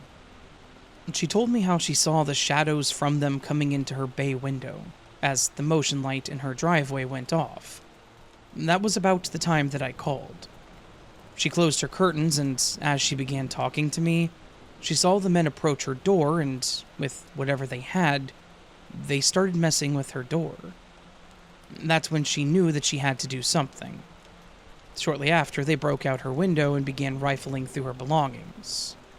She explained that when the police arrived, she heard them shouting at one guy while the other ran into her room. Her room was towards the back of the house, so she thinks that he went there to get away. But the windows in her room were really old, and people oftentimes didn't know how to open them. They had a crank lever, so there was no way that he could escape through the window. So he ran back out of the room.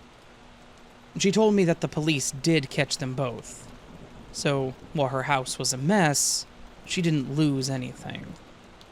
She said that she was still waiting for the window to be replaced, and joked that her cable was the least of her concerns now. I told her that it wouldn't cost anything for us to come out, and she agreed, and we continued as normal from there. Afterwards, she thanked me again and we said our goodbyes. I was incredibly thankful that I was able to take that call that night, no matter how terrifying it was. I would like to think that if I hadn't called, she would have called 911. But the way she was speaking so calmly at first, it seemed like it wasn't a big deal, and I worry that she may not have. We do have the customer date of births on file, so I knew that she was in her late 70s. So it was possible that she wasn't quite thinking straight. But I try not to think about that, and rather I focus on the fact that I truly made a difference in my silly job for that day. I don't work there anymore, but my manager still does, and we do keep in touch. Thankfully, she said that they haven't had another call like that since.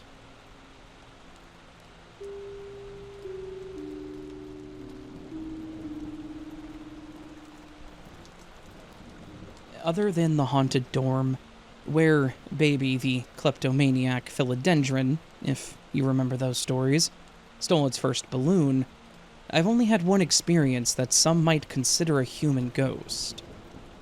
I'm not going to give you the particulars of where the classroom was, as that's one of those truth is stranger than fiction things, but it was used as a lab for the storage and study of human skeletal elements. We would be in there all of an evening, studiously concentrating on learning to identify whole and fragmentary elements. One of our study techniques was to ask a neighbor to hand you a bone while your eyes were closed, and then practice identifying it by the feel, because that was part of the final exam, and you just need to know them that well. But, occasionally, I would turn to a neighbor only to realize that no one was there. You know how it is when someone is beside you.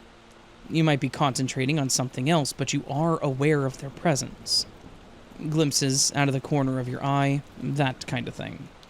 It was like that. So yes, I was distracted and completely absorbed by my studying.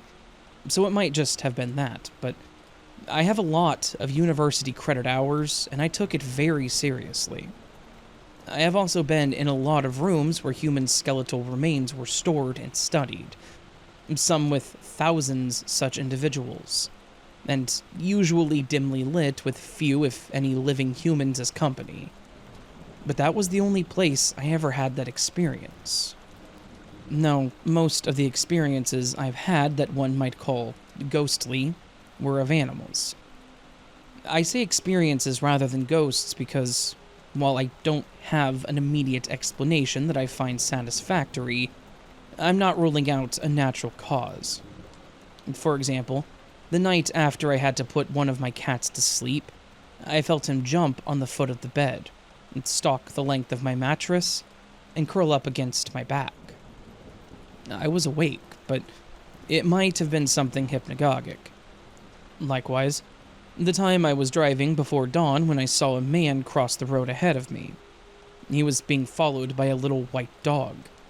It would pause to sniff something fascinating and then dash to catch up, or run off to a side to investigate something. But always it hurried back to the man's heels. But then I passed by the man and realized there was no dog. He was on a sidewalk with an empty, but for me, 4-lane road on one side, and an even more empty grocery store parking lot on the other. There was no place for a dog to hide, but it was gone. I was leaving work a couple of hours before dawn, following my usual schedule, and nothing like that had happened before or since. But maybe that was something hypnagogic too. Another time, something happened in the middle of the afternoon, so it had nothing to do with sleep or the lack thereof. I had 3 black cats, but one of them had been missing for several days. That afternoon, I had opened the back door and all 3 ran in. What a relief. I closed the door and went to check on the formerly missing kitty, and he was nowhere to be found. Sadly, 2 days later, the dog had dug his remains out from under the shed. He'd been dead for as long as he'd been missing. But maybe seeing him that last time was a trick of my brain. A replay of past events based on hopes and expectations. My sister's experience is harder to explain as it involves multiple witnesses and physical objects. And she worked at a pachyderm house at a zoo. Again, not going to tell you where. Suffice to say, the building was the original facility from the bad old days, when elephants were chained and handled harshly. They have a new, much nicer building now, and my sister was hired expressly because she knew how to train an animal without making physical contact. There were no chains in the facility, and spaces where elephants were once kept had been repurposed for storage.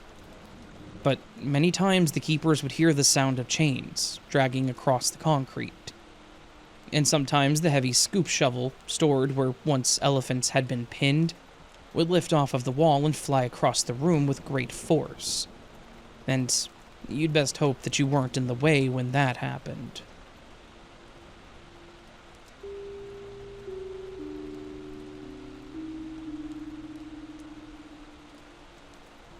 These are 4 experiences from my youth.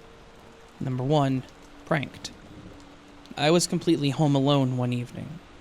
I turned off the TV in my bedroom. It was a 90s style TV box. Anyway, I go to shower, and when I got out of the shower, the TV wouldn't turn back on.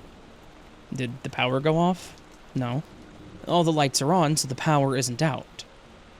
Maybe the TV's power cord got loose. I checked behind the TV. It wasn't just the power cord. It was also the cord to my VCR and cable box. All 3 cables had been disconnected. All 3. Did someone come home and try to play a prank on me? No. A quick tour of the house confirmed that I was home alone. And how would they have known that I was watching TV before I showered? Oh, my goodness. Had someone broken in to try to steal my TV? I don't think so. I hadn't noticed anything just moments ago. Plus, why would they want my ratty old TV when there's much nicer stuff in the house? including a nicer TV in the living room. Another quick tour of the house, this time looking under the beds and in the closets. I even went into my parents' bathroom and peeked in the shower. Nothing. No one. Back in my room, I plugged all the cables back in, and with as much courage and calmness as I could muster, I said something like, "Okay, you got me. I didn't think that was funny. Please don't do that again." I went about my evening until my parents and sibling came back home. 2. Disembodied voices.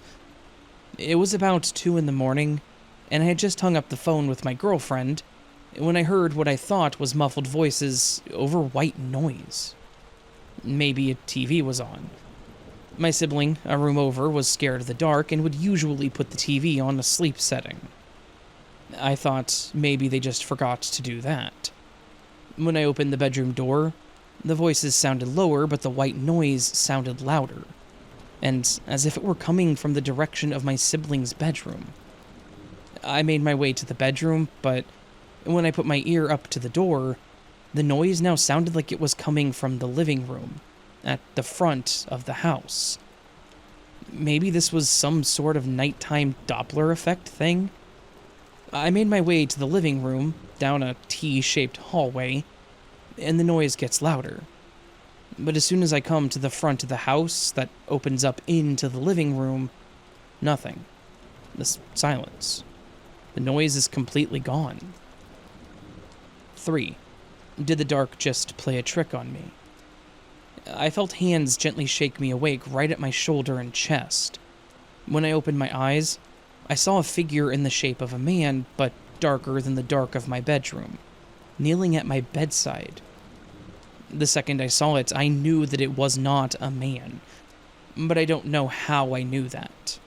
And I knew that it didn't want to harm me, just wake me up. A second later, it stood up and took a step back and then completely vanished. I then sat up and looked around. And number 4, WTFH.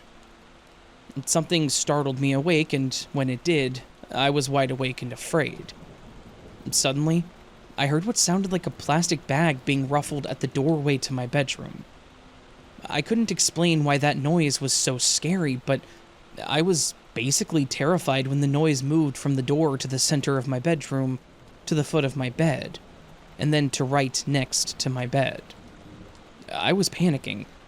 What the freaking hell was going on? But I was so scared that I was frozen. The only thing I could move was my eyes. Suddenly the noise was gone, but I felt something straddle me. Like, literally there was this pressure on my hips and on my chest. And that's when I squeezed my eyes shut and tried to make myself sit up, but failed. I couldn't move. I then felt this odd wispy-like presence hover right above my mouth, almost like a feathered kiss to my lips. And then it was gone. To date, these have been the only paranormal experiences that I have encountered. Experience number 1 was the first one, and number 2 followed, but I don't remember which came next, whether it was number 3 or number 4. These all happened while I was in high school, so sometime between 1998 to 2002. Over 20 years ago now. Thanks for reading.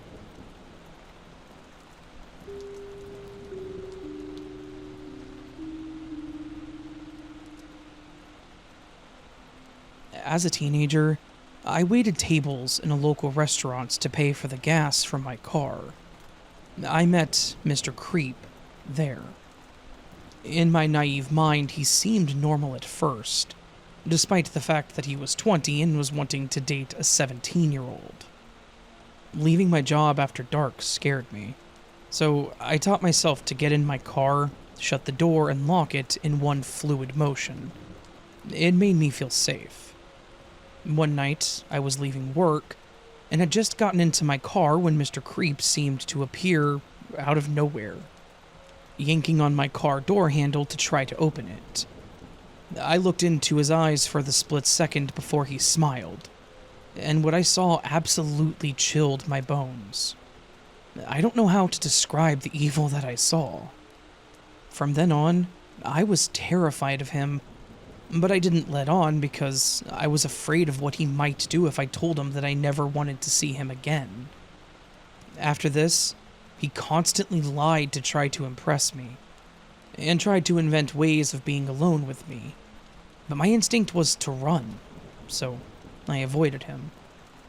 About 2 weeks after this incident, the restaurant got robbed, and there was significant evidence against Mr. Creep, just not the kind that allowed the cops to charge him. I sent all of my text conversations with Mr. Creep to the police chief in hopes that it would help. Mr. Creep slithered away after that, but I was always looking over my shoulder. About 5 years ago, he messaged me on Facebook out of the blue. He went on about his top secret military clearance, as well as a huge acreage that he owned. It made me nervous, and I felt like he was trying to spring a trap or something, but I tried to put it out of my mind. Then, today, I was looking at posts about an unsolved murder when I saw his mugshot. He's now facing murder charges, as well as 2 other violent felony charges. I'm so glad to know that he's locked up, but so overwhelmed about how correct my instincts about Mr. Creep were. I feel like I escaped him.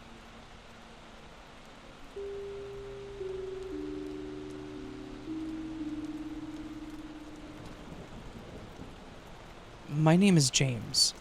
I live in a small town in western Pennsylvania, and this happened to me while I was a young child, around 12 or so. I've always watched true crime shows like America's Most Wanted and the like, and I always listened intently to all the PSAs that we got at school warning us of strangers. So, needless to say, I used to get plenty paranoid walking anywhere in my small town. One day, my best friend at the time convinced me to walk to the park with him. We were at my dad's place, which was just up the road and across the bridge. I decided to go, and we headed for the park. But when we reached the bridge, that's when we noticed something. That a white van with dark windows was totally driving slow enough to keep pace with our walking. I immediately got a dreary feeling from this, and I could tell that my friend did as well. We looked at each other and began to walk fast, across the bridge and towards the rec center outside the park. But, to our horror, the doors were locked, and they were closed. And what's worse, the van pulled into the rec center parking lot. We knew for sure that this was a legit dangerous situation, and we were definitely being pursued by whoever this was. It was terrifying to both of us. I remember we bolted towards the park thinking, hey, they won't do anything here in front of all of these people. But once again, to our horror, the park was empty. I couldn't believe it. And the white van was once again on our trail, this time parked across from the swing set that we were stood by. I could actually now make out the figures inside. 2 older-looking dudes. One heavy set and one skinny. They were just staring. If only cell phones were big back then. Just when it seemed like things were looking grim, and my friend and I panicked about how to escape the situation, as we waited for whoever it was to make their move, a car that my friend instantly recognized showed up on the scene. "That's my aunt!" he excitedly exclaimed. We were saved. She took both of us home, and neither one of us said a word. It was soon after this that I would hear of similar incidents like this, as well as young girls saying that this van had catcalled to them and whistled to them. I guess they just liked all kids. What a couple of freaks. I'm sure it was probably some goons. I will never know what would have happened that day had my friend's aunt not showed up.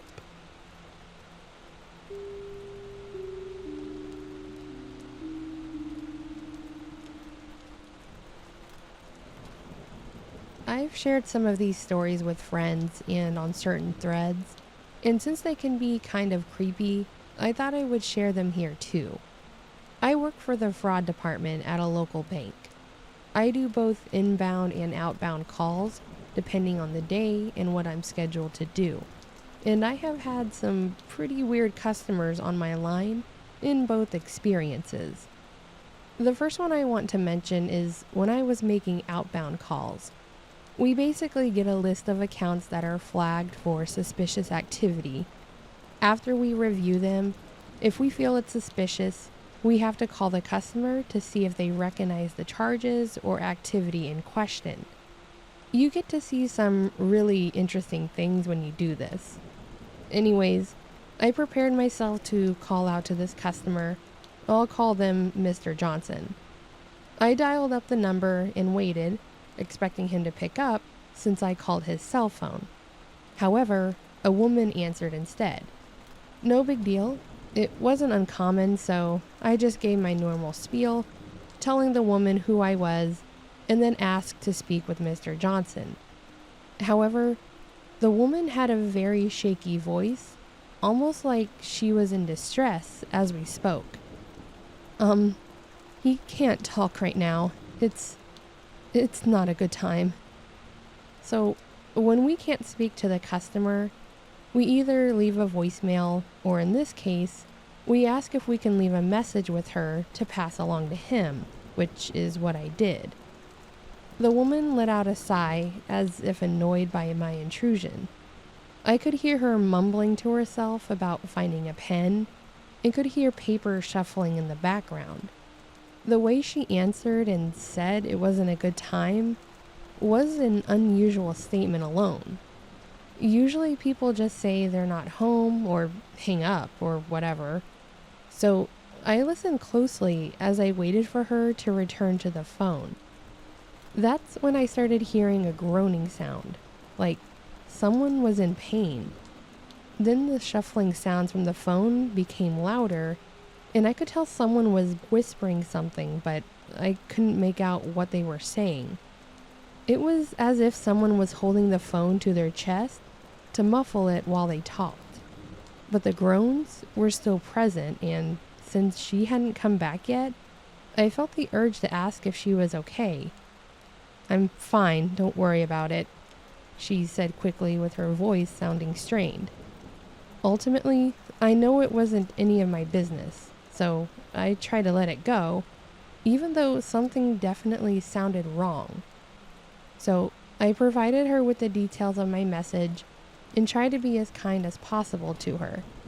Something was obviously going on, and I felt like I was definitely inconveniencing her.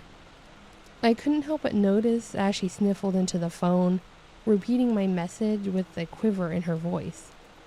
I confirmed she had the correct information when the groaning picked up again. She tried to respond louder as if to talk over it. I don't know why, but something told me to try again with her, so I asked if everything was okay and if she needed help. She quickly responded, nearly cutting me off with the direct, "We're fine. Anything else?"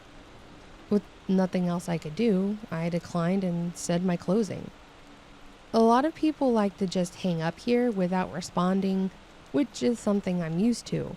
Sometimes people will also start talking to themselves or someone in the background before they hang up, and sometimes things they say are important or even damning in regard to the reason we call. That's why I'm usually slower to hang up.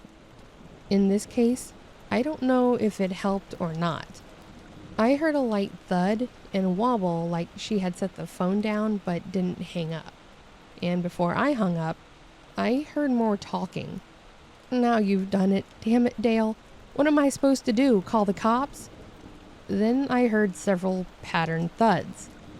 I remained on the line, trying to determine what I was hearing. After another minute or so, it sounded like the phone was picked up and the call ended.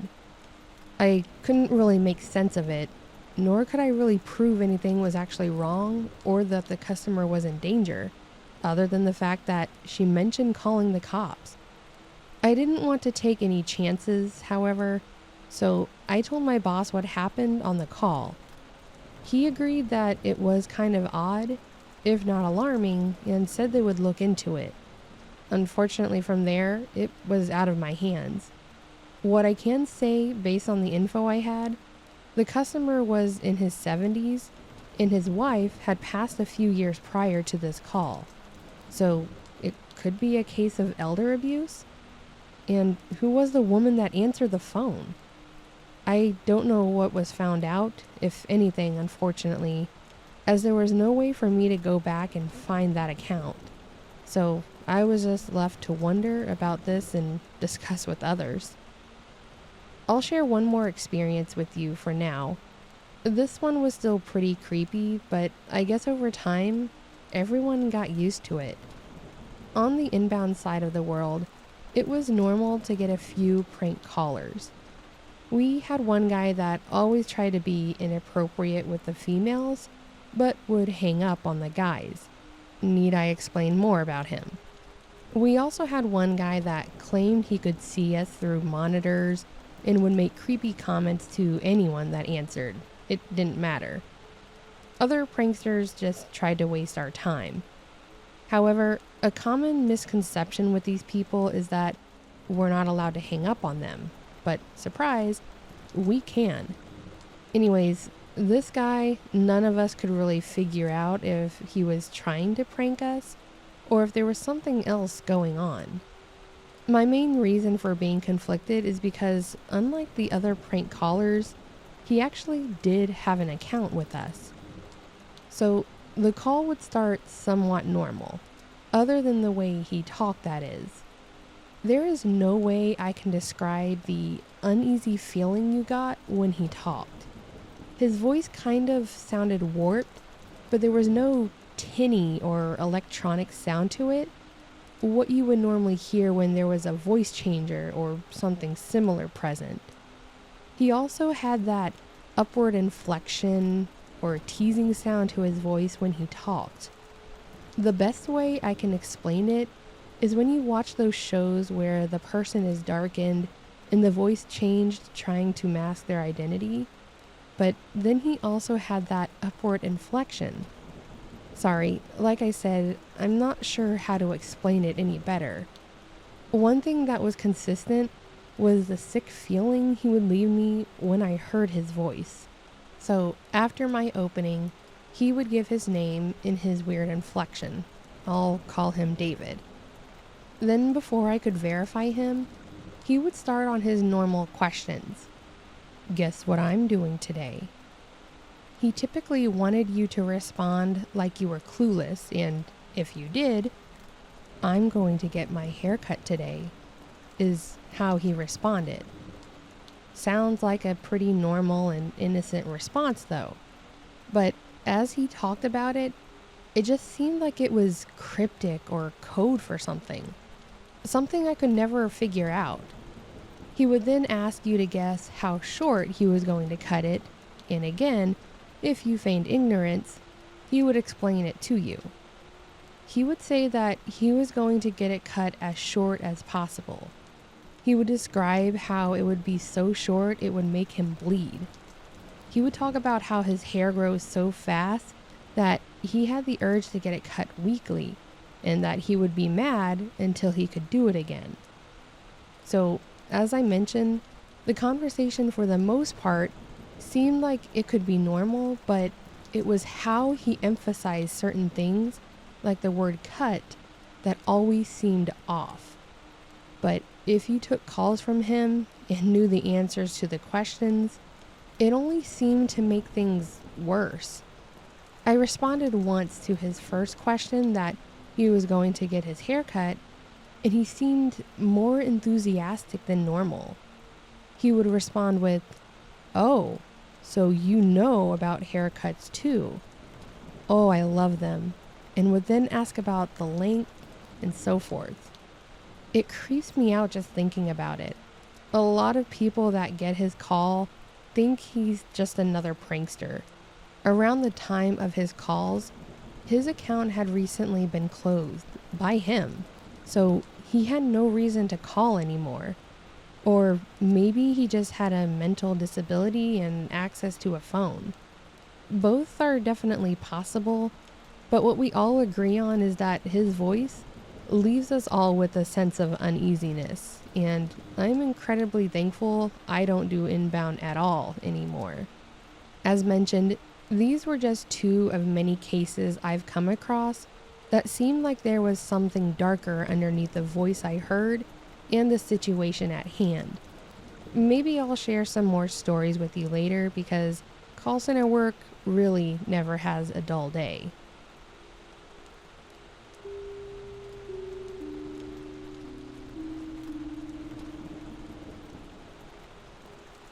About 3 years ago, when I was 18, I worked as a waiter in a restaurant in the mall. I'm very introverted, but it has never affected my relationship with my customers. But speaking to people I wasn't serving gave me major butterflies. I had just finished my shift around 1700 and was walking out, when I noticed a woman who looked in pain holding her stomach was looking at me. I had to walk past her to get to the exit, and I was trying to avoid her because I was not looking for conversation, and I hated when people asked for money. I know it's selfish, but I worked really hard for the little money that the customers had tipped me that day. I maneuvered my way around the people, but she called out to me. I acted like I didn't hear her and moved faster. Eventually, she ran to me and grabbed my arm, crying. Please, brother, I got children, and I have cancer of the tummy." She lifted up her dirty shirt and showed me a large surgery wound across her stomach. I told her that I didn't have anything, but she continued to badger me. Eventually, I just ran to the stairs and went upstairs and saw her chasing, but I was way faster. She slowed down at the second case to catch her breath, and I turned in to get off at the third floor where she could not see me. I took the elevator next to the stairs back to the first floor so I could get to the exit. Eventually, I got to the bus stop and was on my way home. When I got off at my stop, I went to the corner shop to get some bread. At the end of the road, I saw the woman from the mall and her boyfriend. They must have definitely seen me, even though I made an effort to take a longer way home so they wouldn't have seen me. Around 1900, I get a knock at my gate. I live in a house that has 2 slide gates in front of the main entrance. I looked out the window and, to my horror, I saw the woman and her boyfriend.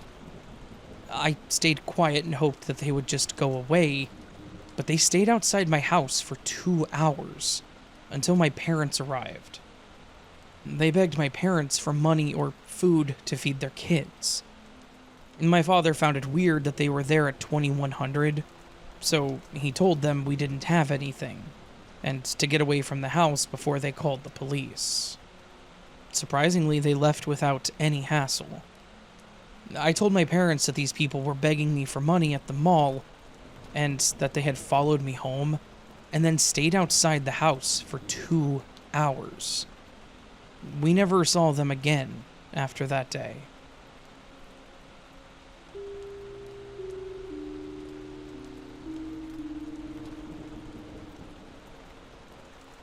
I used to be a pretty heavy user of social media pages like Insta, Facebook, and so forth.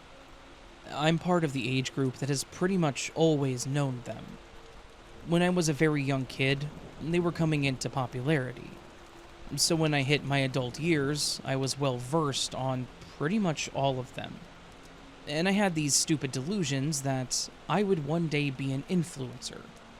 And so I had a page on every single one of these apps. I liked to make content for people to enjoy. I think it was more about the self-satisfaction of getting the likes and comments, but I also had a personal side where I would keep up with my friends and family. They were 2 separate accounts, and never the twain shall meet, as they say. I kept my personal life away from my influencer life, and vice versa. Unfortunately, I did break my own rule one time, and that was the worst decision I could have ever made.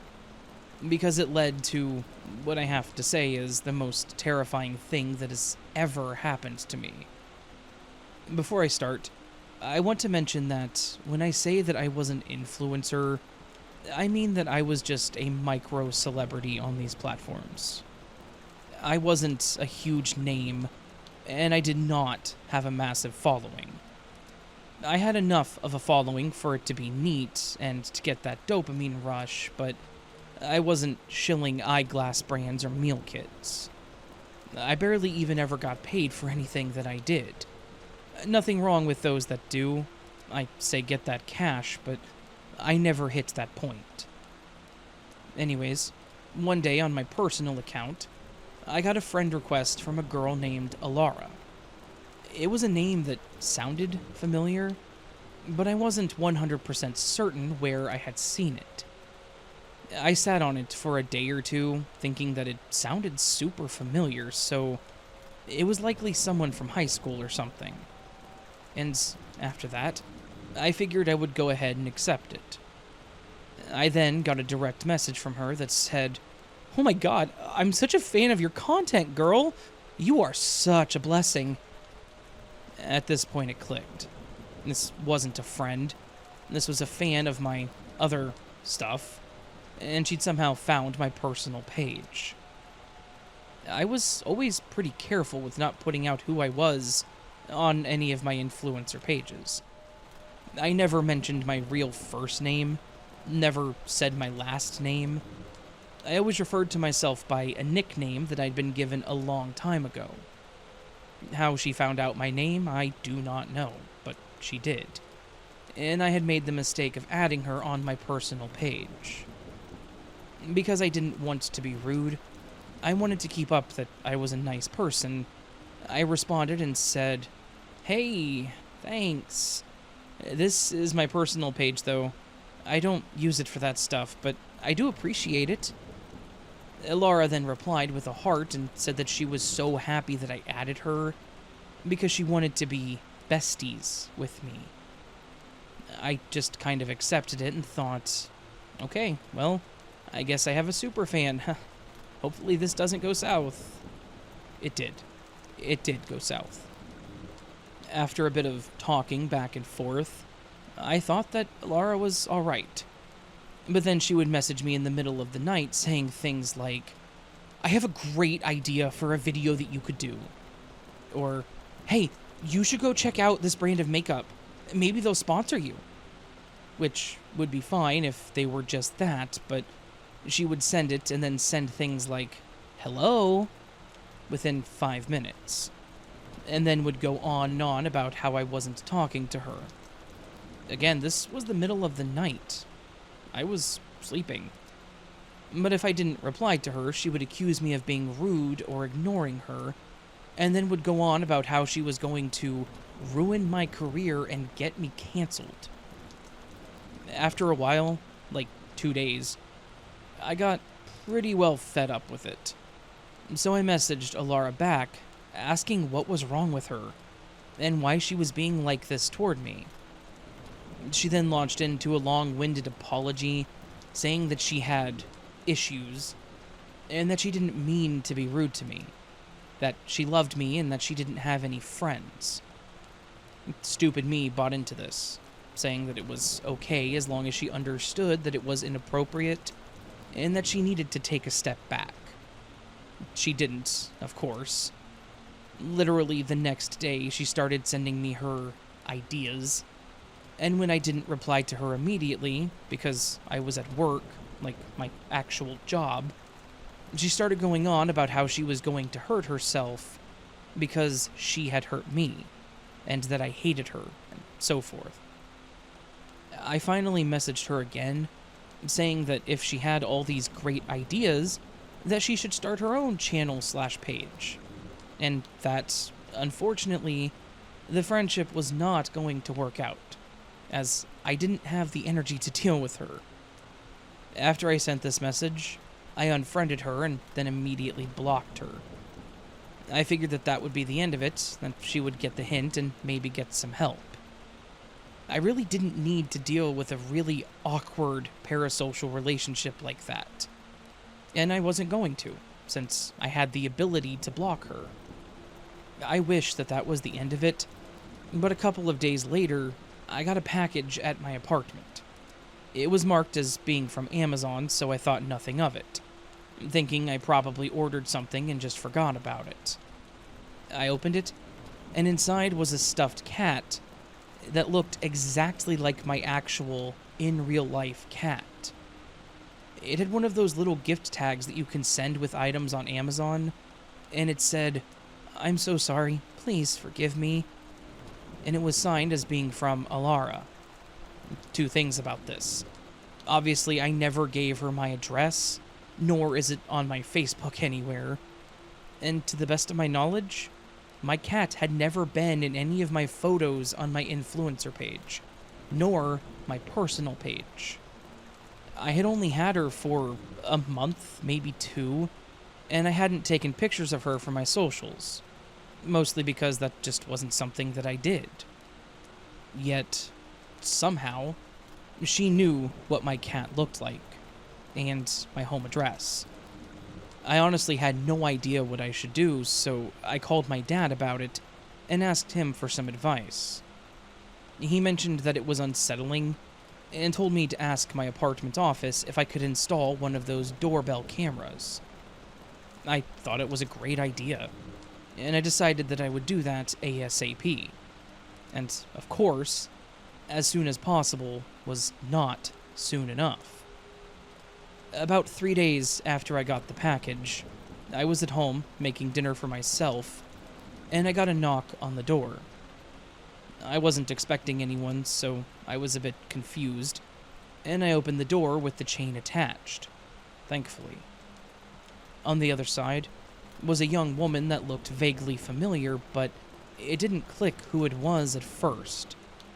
I asked her if I could help her, and she looked at me offended at first, and then followed that up with, "You don't recognize me? It's me, Alara." Okay, at this point, I will say that inside, I was freaking the F out. But on the outside, I knew that I needed to be firm with her and tell her that she needed to leave me alone. So I did. She then started sobbing and then screaming at me, saying that she had driven all the way from Arizona to meet me. I know that I haven't mentioned where I lived in this story, but let me just say that I am closer to New York than I am Arizona. Like, significantly closer. I really didn't know how to deal with this, so I just reiterated that she needed to leave me alone, and that what she was doing was stalking, and that as much as I didn't want to hurt her, she needed to go home and forget that I ever existed. I then pushed the door shut and locked it, which was immediately followed by her screaming loudly and banging on the door, and then kicking my door repeatedly and saying that she wasn't going to leave until I came out, and that when I came out, she would show me what she was capable of. I did call 911, and I told them to get an officer there as quickly as possible, that someone was trying to break into my apartment, and the whole time I was on the phone with dispatch, holding a damn kitchen knife and standing in the middle of my living room thinking my door was going to give. She just kept kicking it over and over, the entire time while I was waiting for officers to show up. After what felt like forever, I finally heard a voice shout that she needed to get down and put her hands behind her head. I thought for sure that she was going to comply. That surely she wasn't crazy enough to do anything else. And then I heard her shout, "You're gonna have to effing kill me! Shoot me!" Followed by more shouting and then a screaming noise and an officer shouting, "Taser." I kept my place in the middle of the living room, just waiting for whatever was happening out there to clear up. And about 10 minutes after all of that, one of the officers knocked on my door. Yeah, that was a fun chat that we had. I mentioned that she was a stalker from the internet, and that I had no idea how she found where I lived. He then mentioned that it was a really good thing that I called, and that I didn't open my door, because she had a knife on her, a rather large one, in her hands. Thankfully, they were able to take her down with a taser shot, and he mentioned that he was seriously worried that one of them was going to have to use lethal force, and he really didn't want that to happen. She was obviously charged with a handful of things, and I'm pretty sure she ended up in prison for a while. This was the absolute end of my influencer career, as small as it was. I deleted my accounts, I opened new Facebook accounts that were fully locked down, and re-added only my family and closest of friends. And my social media obsession was pretty much over. Alara obviously had some problems, and she needed help. And I'm very hopeful that she got the help that was necessary. But, honestly, as bad as it may make me sound, I'm glad that she went away for what she did. If I hadn't chained the door, I'd very likely had been dead. If those officers had gone straight for their guns, she likely would have been dead. Thankfully, no one involved did die, but it's terrifying to think just how close it really was.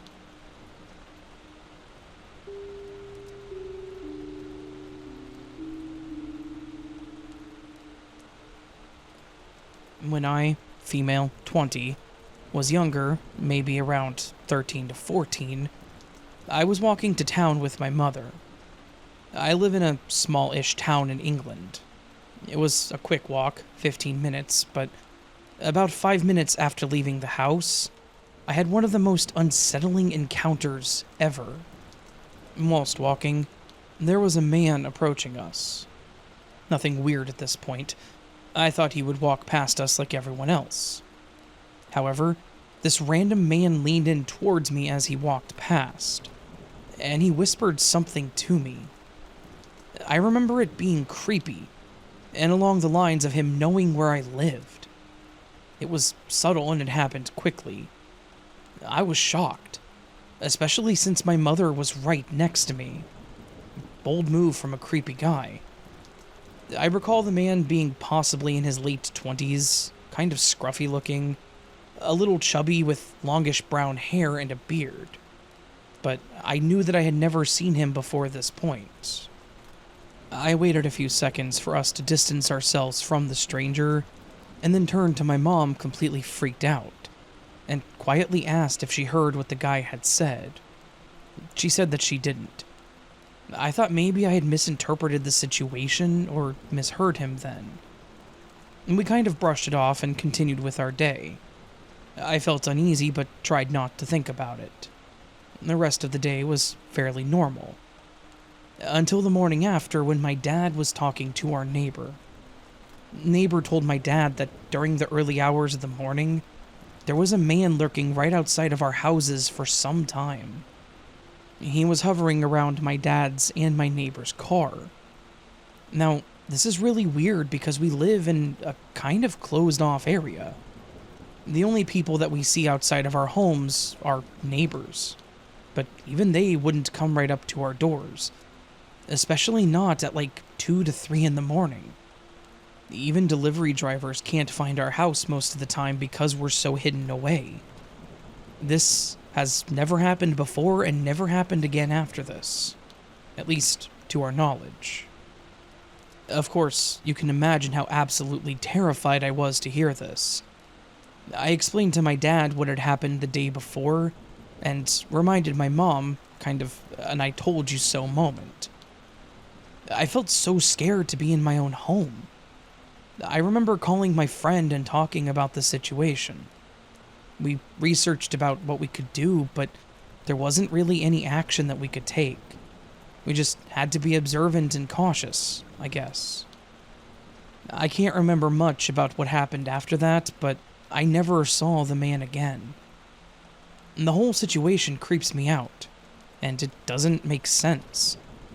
The man outside my house wasn't confirmed to be the same man that walked past me earlier, as it was too dark to make out any discernible figures.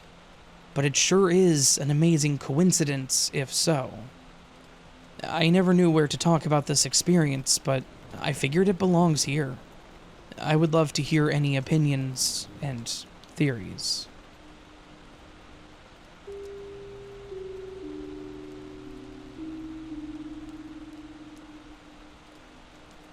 So, this just happened.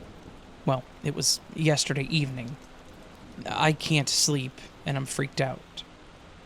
I, 28 female, live in an apartment with my boyfriend, 25 male.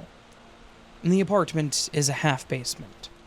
That means that we're half underground, but still high enough to have big windows and some sunlight. We are comfortable in this place. We like it. We feel at home, so sometimes when we get out of the shower or something, we're comfortable walking around naked. This is our home, and we do as we please. We have blinds, but sometimes, since our cat enjoys looking outside through the windows, we keep it a bit open. It's a calm and serene neighborhood. Not many people passing by, and a big empty space with transmission towers on the other side of the street, so no one is facing us. We felt safe here. Until yesterday. As always, after a late meal, we jumped in the shower, talking, laughing. It was late. We were trying to prepare quickly since we have to wake up early in the morning. Once out of the shower, I realized that we forgot to pack our lunch. Not caring, I went into the kitchen and started packing, naked, my back to the window. I'm not sure if I heard something or if I simply turned around, but as I checked briefly at the window, I saw it. Right outside, almost touching the glass, was a man, butt naked, fondling himself in my window as he was looking at me. I only saw his legs and junk. I jumped, quickly moved out of sight, screaming at my partner that someone was touching themselves in the kitchen window. My boyfriend saw red. He quickly got dressed and ran out looking for the pervert as I called 911. We didn't catch him. He ran away, but we saw no one outside. We heard no doors in our apartment building, but my boyfriend heard voices in the building next to us.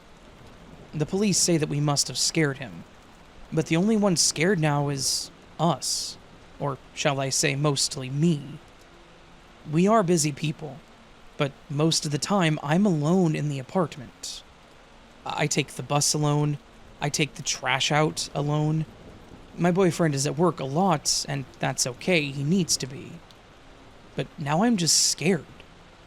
This pervert knew when and where to look, and we already caught him doing it. It was just a few days back. I just saw legs outside my window and I jumped, but I didn't see what he was doing.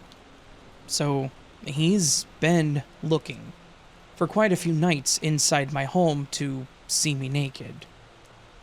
What if instead of frightening the pervert, we pissed him off? What if he comes back when I'm alone, or when I'm walking outside? I can defend myself, but this stuff is scary.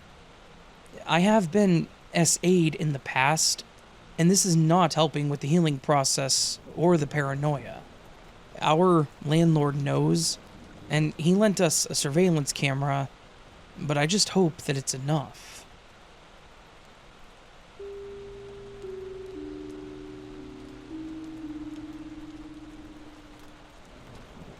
And these are 4 experiences from my youth.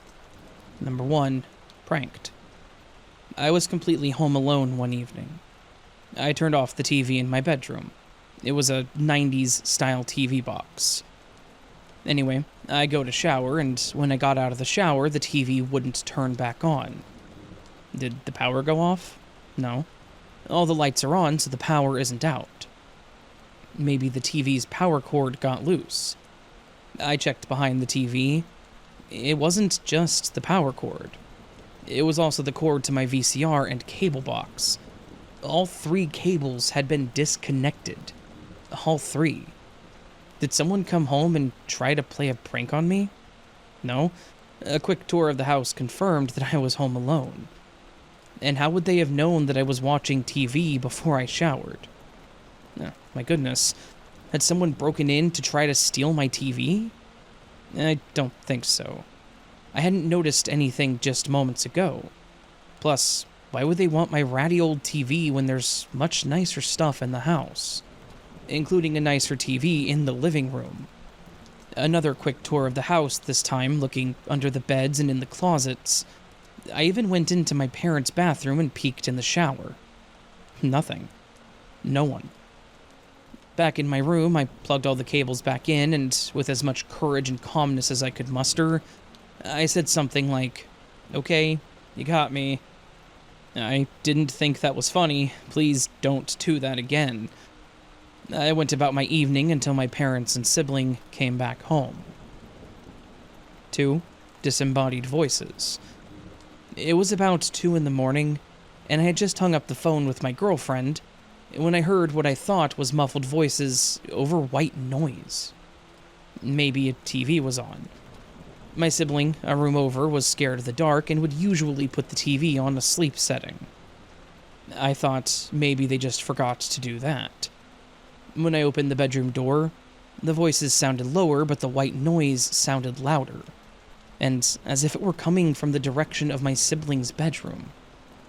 I made my way to the bedroom, but when I put my ear up to the door, the noise now sounded like it was coming from the living room, at the front of the house. Maybe this was some sort of nighttime Doppler effect thing? I made my way to the living room, down a T-shaped hallway, and the noise gets louder. But as soon as I come to the front of the house that opens up into the living room, nothing. This silence. The noise is completely gone.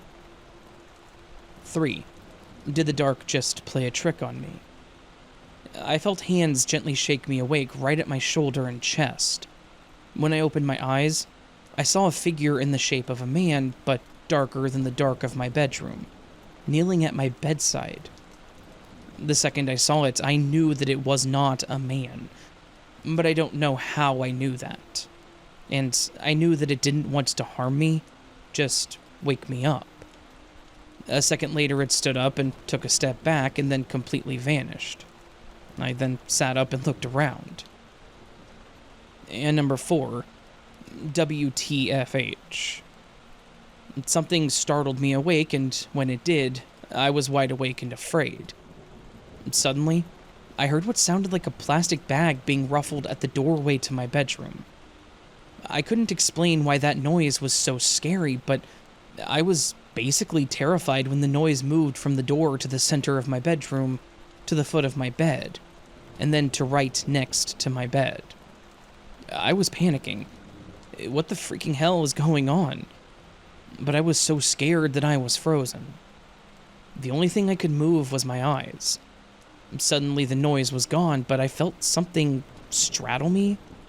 Like, literally there was this pressure on my hips and on my chest. And that's when I squeezed my eyes shut and tried to make myself sit up, but failed. I couldn't move. I then felt this odd wispy-like presence hover right above my mouth, almost like a feathered kiss to my lips. And then it was gone. To date, these have been the only paranormal experiences that I have encountered. Experience number 1 was the first one, and number 2 followed, but I don't remember which came next, whether it was number 3 or number 4. These all happened while I was in high school, so sometime between 1998 to 2002. Over 20 years ago now. Thanks for reading.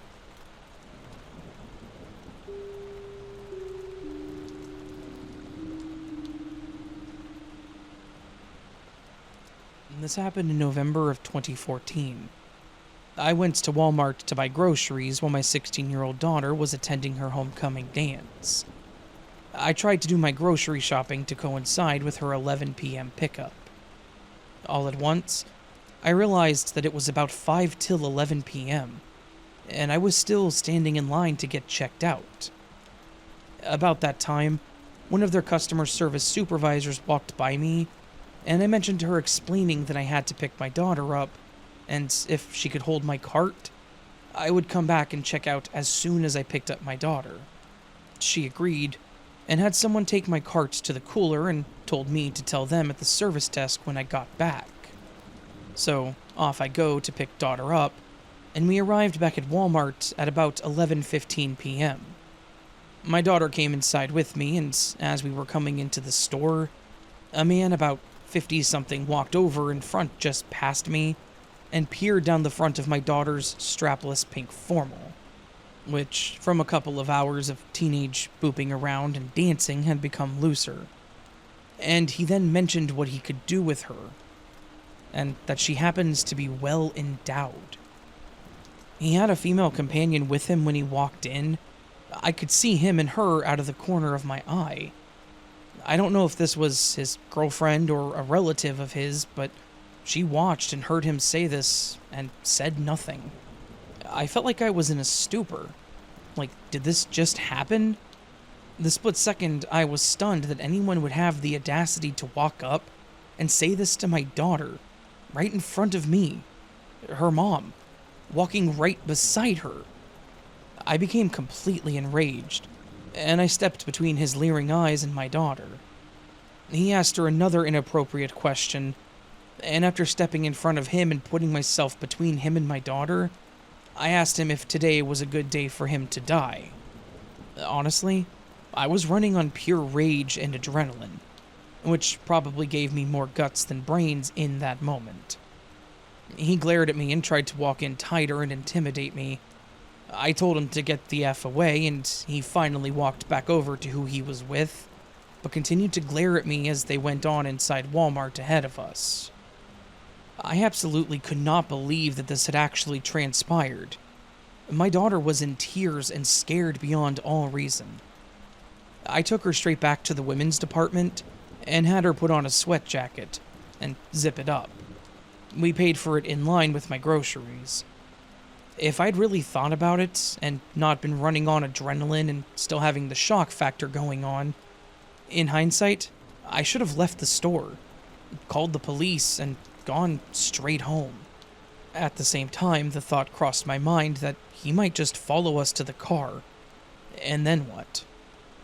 I think if she had been alone regardless of what she was wearing, he still would have approached her. If someone is this brazen inside a public store, what is he capable of in a dark, isolated place? And the whole situation chills me to the bone. I think the only reason he walked away was because I stood up to him and didn't flinch. To have walked up to my daughter, past me on her left, and stand so close to her, and then look down the front of her dress and say what he said to her, is unbelievable. I never thought. I just reacted with pure rage that he would dare to do what he did. I never again went to that Walmart late at night again, and have warned my daughters to always be aware of their surroundings, not to be carelessly talking on their cell phones, and to always pay attention to things coming and going.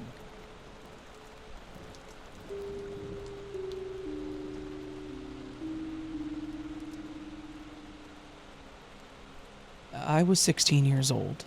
My brother had just turned 20 and had just set up a place to live in Wisconsin. We lived in Toledo, Ohio. Mom drove my brother to the Greyhound bus station and I came along too. I wanted to get one last goodbye before he went. We went at night because that was the cheapest bus ticket time we could get. Our family was poor. The building had a sit-in lobby with glass doors and glass windows everywhere, but all you could see was dark and the crappy streetlights.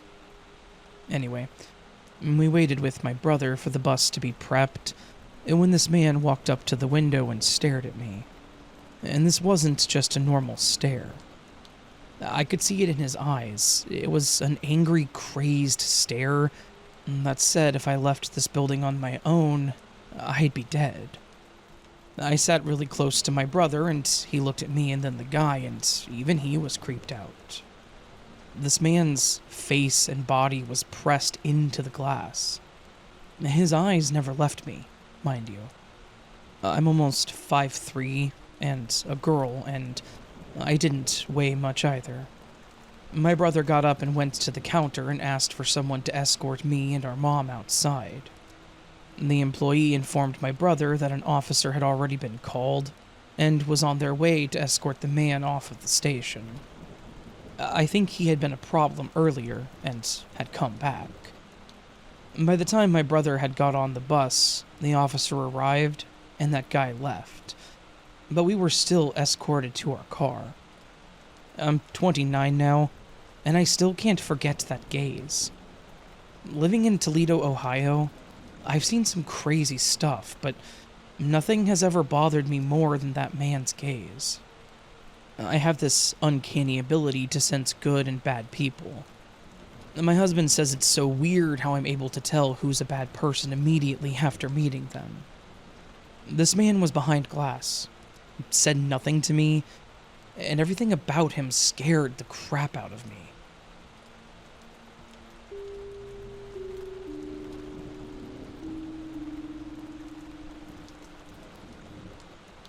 I've wrestled with social and general anxiety for much of my life.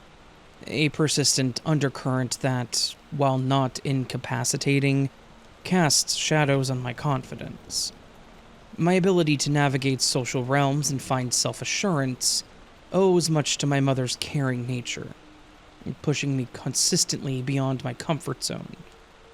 A few years back, freshly out of college, I embarked on the tumultuous journey into the professional world, a transition that proved to be more nerve-wracking than anticipated. My initial job experience was far from ideal. While I won't name the company, as I bear no animosity towards my manager, who navigated the same turbulent waters, the management and working conditions left much to be desired. This job thrust me into socially challenging situations, especially in the realm of sales, exacerbating my anxiety. Frustrated and seeking relief, I turned to my medical provider, who suggested experimenting with various anxiety medications. Unfortunately, none provided the desired alleviation, though they also didn't entail negative consequences, until I encountered what I now refer to as the demon pills. Now, it's crucial to understand another facet of my experiences: my history of recurring nightmares and occasional episodes of sleep paralysis. These occurrences were potent enough to seep into my waking reality. I vividly recall a night when I felt an ominous tug on my hand hanging off of the bed. Introducing the quote-unquote demon pills only intensified matters. Initially, I faced vague, unsettling dreams that disrupted my sleep. However, the situation escalated dramatically when the demonic figure from my dream began to materialize in my waking world. The first encounter was chilling. I woke up facing the wall, and on it I perceived a black figure, fixated on me. The fear was paralyzing, beyond the typical sensation of sleep paralysis. Over time, these dreams morphed into increasingly complex scenarios. I found myself in what I termed the hell bedroom, an indistinct space where I struggled to differentiate between my actual bed and this nightmarish realm. A persistent feeling of being stalked permeated these dreams, heightening my anxiety. One particularly unsettling night, I transitioned from the hell bedroom to a dream of playing basketball with my friends. The abrupt shift, coupled with my friends expressing concern for my well-being, created a surreal narrative. It was as if the demon orchestrated false hope, only to plunge me back into its nightmarish clutches. In another harrowing dream, I found myself surrounded by family, confessing the ordeal to them and seeking help. Strangely, I believed that I was genuinely sharing my experiences and receiving support. It seemed as though the demon wanted me to cling to false hope, only to shatter it, intensifying my fear. As you can imagine, the cycle continued, and my grip on reality blurred. I developed a coping mechanism. I would call my dog into the room, and if he responded, I knew I was in reality. Yet the demon transcended dreams, appearing while I was awake. I distinctly remember a night when I believed I had woken up. My dog was in the corner of my eye, but the demon sat at the edge of my bed, a three-dimensional and menacing presence. Eventually, I decided to discontinue the medication, and things gradually improved. While I still contend with intense nightmares, the demon's influence has waned. Just last night, my girlfriend noted the terror in my sleep sounds, prompting me to ponder if these dreams have always been an intrinsic part of me, lurking beneath the surface. Despite the ongoing challenges, I find solace in the fact that, for now, the demon remains subdued.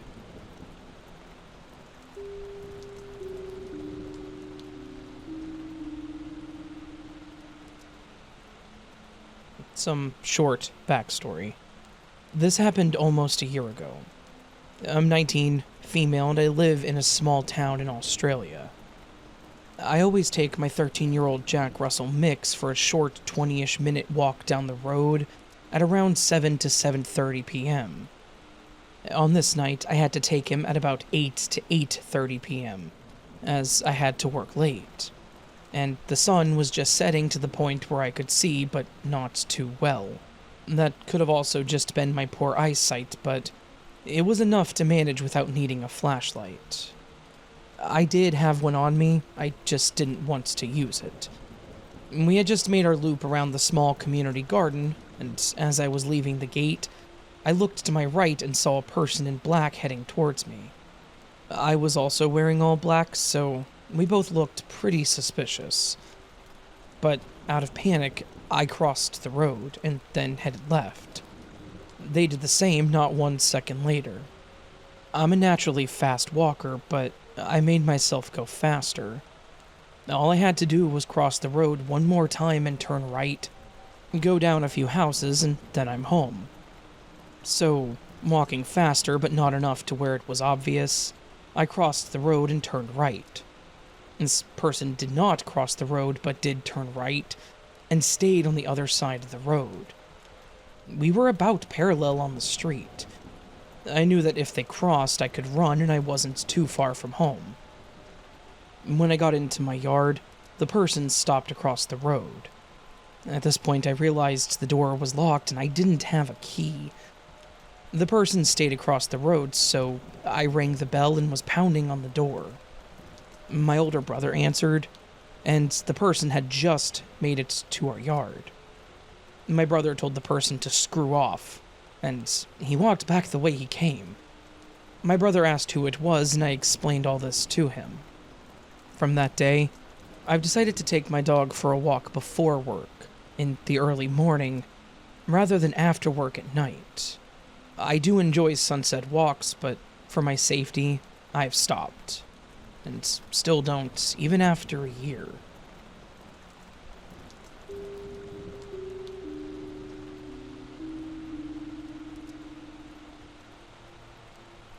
Other than the haunted dorm, where Baby the kleptomaniac philodendron, if you remember those stories, stole its first balloon, I've only had one experience that some might consider a human ghost. I'm not going to give you the particulars of where the classroom was, as that's one of those truth is stranger than fiction things, but it was used as a lab for the storage and study of human skeletal elements. We would be in there all of an evening, studiously concentrating on learning to identify whole and fragmentary elements. One of our study techniques was to ask a neighbor to hand you a bone while your eyes were closed, and then practice identifying it by the feel. Because that was part of the final exam, and you just need to know them that well. But, occasionally, I would turn to a neighbor only to realize that no one was there. You know how it is when someone is beside you. You might be concentrating on something else, but you are aware of their presence. Glimpses out of the corner of your eye, that kind of thing. It was like that. So yes, I was distracted and completely absorbed by my studying. So it might just have been that, but I have a lot of university credit hours, and I took it very seriously. I have also been in a lot of rooms where human skeletal remains were stored and studied. some with thousands such individuals, and usually dimly lit with few, if any, living humans as company. But that was the only place I ever had that experience. No, most of the experiences I've had that one might call ghostly were of animals. I say experiences rather than ghosts because, while I don't have an immediate explanation that I find satisfactory, I'm not ruling out a natural cause. For example, the night after I had to put one of my cats to sleep, I felt him jump on the foot of the bed, and stalk the length of my mattress, and curl up against my back. I was awake, but it might have been something hypnagogic. Likewise, the time I was driving before dawn when I saw a man cross the road ahead of me. He was being followed by a little white dog. It would pause to sniff something fascinating and then dash to catch up, or run off to a side to investigate something. But always it hurried back to the man's heels. But then I passed by the man and realized there was no dog. He was on a sidewalk with an empty, but for me, 4-lane road on one side, and an even more empty grocery store parking lot on the other. There was no place for a dog to hide, but it was gone. I was leaving work a couple of hours before dawn, following my usual schedule, and nothing like that had happened before or since. But maybe that was something hypnagogic too. Another time, something happened in the middle of the afternoon, so it had nothing to do with sleep or the lack thereof. I had 3 black cats, but one of them had been missing for several days. That afternoon, I had opened the back door and all 3 ran in. What a relief. I closed the door and went to check on the formerly missing kitty, and he was nowhere to be found. Sadly, 2 days later, the dog had dug his remains out from under the shed. He'd been dead for as long as he'd been missing. But maybe seeing him that last time was a trick of my brain. A replay of past events based on hopes and expectations. My sister's experience is harder to explain as it involves multiple witnesses and physical objects. She worked at a pachyderm house at a zoo. Again, not going to tell you where. Suffice to say, the building was the original facility from the bad old days, when elephants were chained and handled harshly. They have a new, much nicer building now, and my sister was hired expressly because she knew how to train an animal without making physical contact. There were no chains in the facility, and spaces where elephants were once kept had been repurposed for storage. But many times the keepers would hear the sound of chains dragging across the concrete. And sometimes the heavy scoop shovel, stored where once elephants had been pinned, would lift off of the wall and fly across the room with great force. And you'd best hope that you weren't in the way when that happened.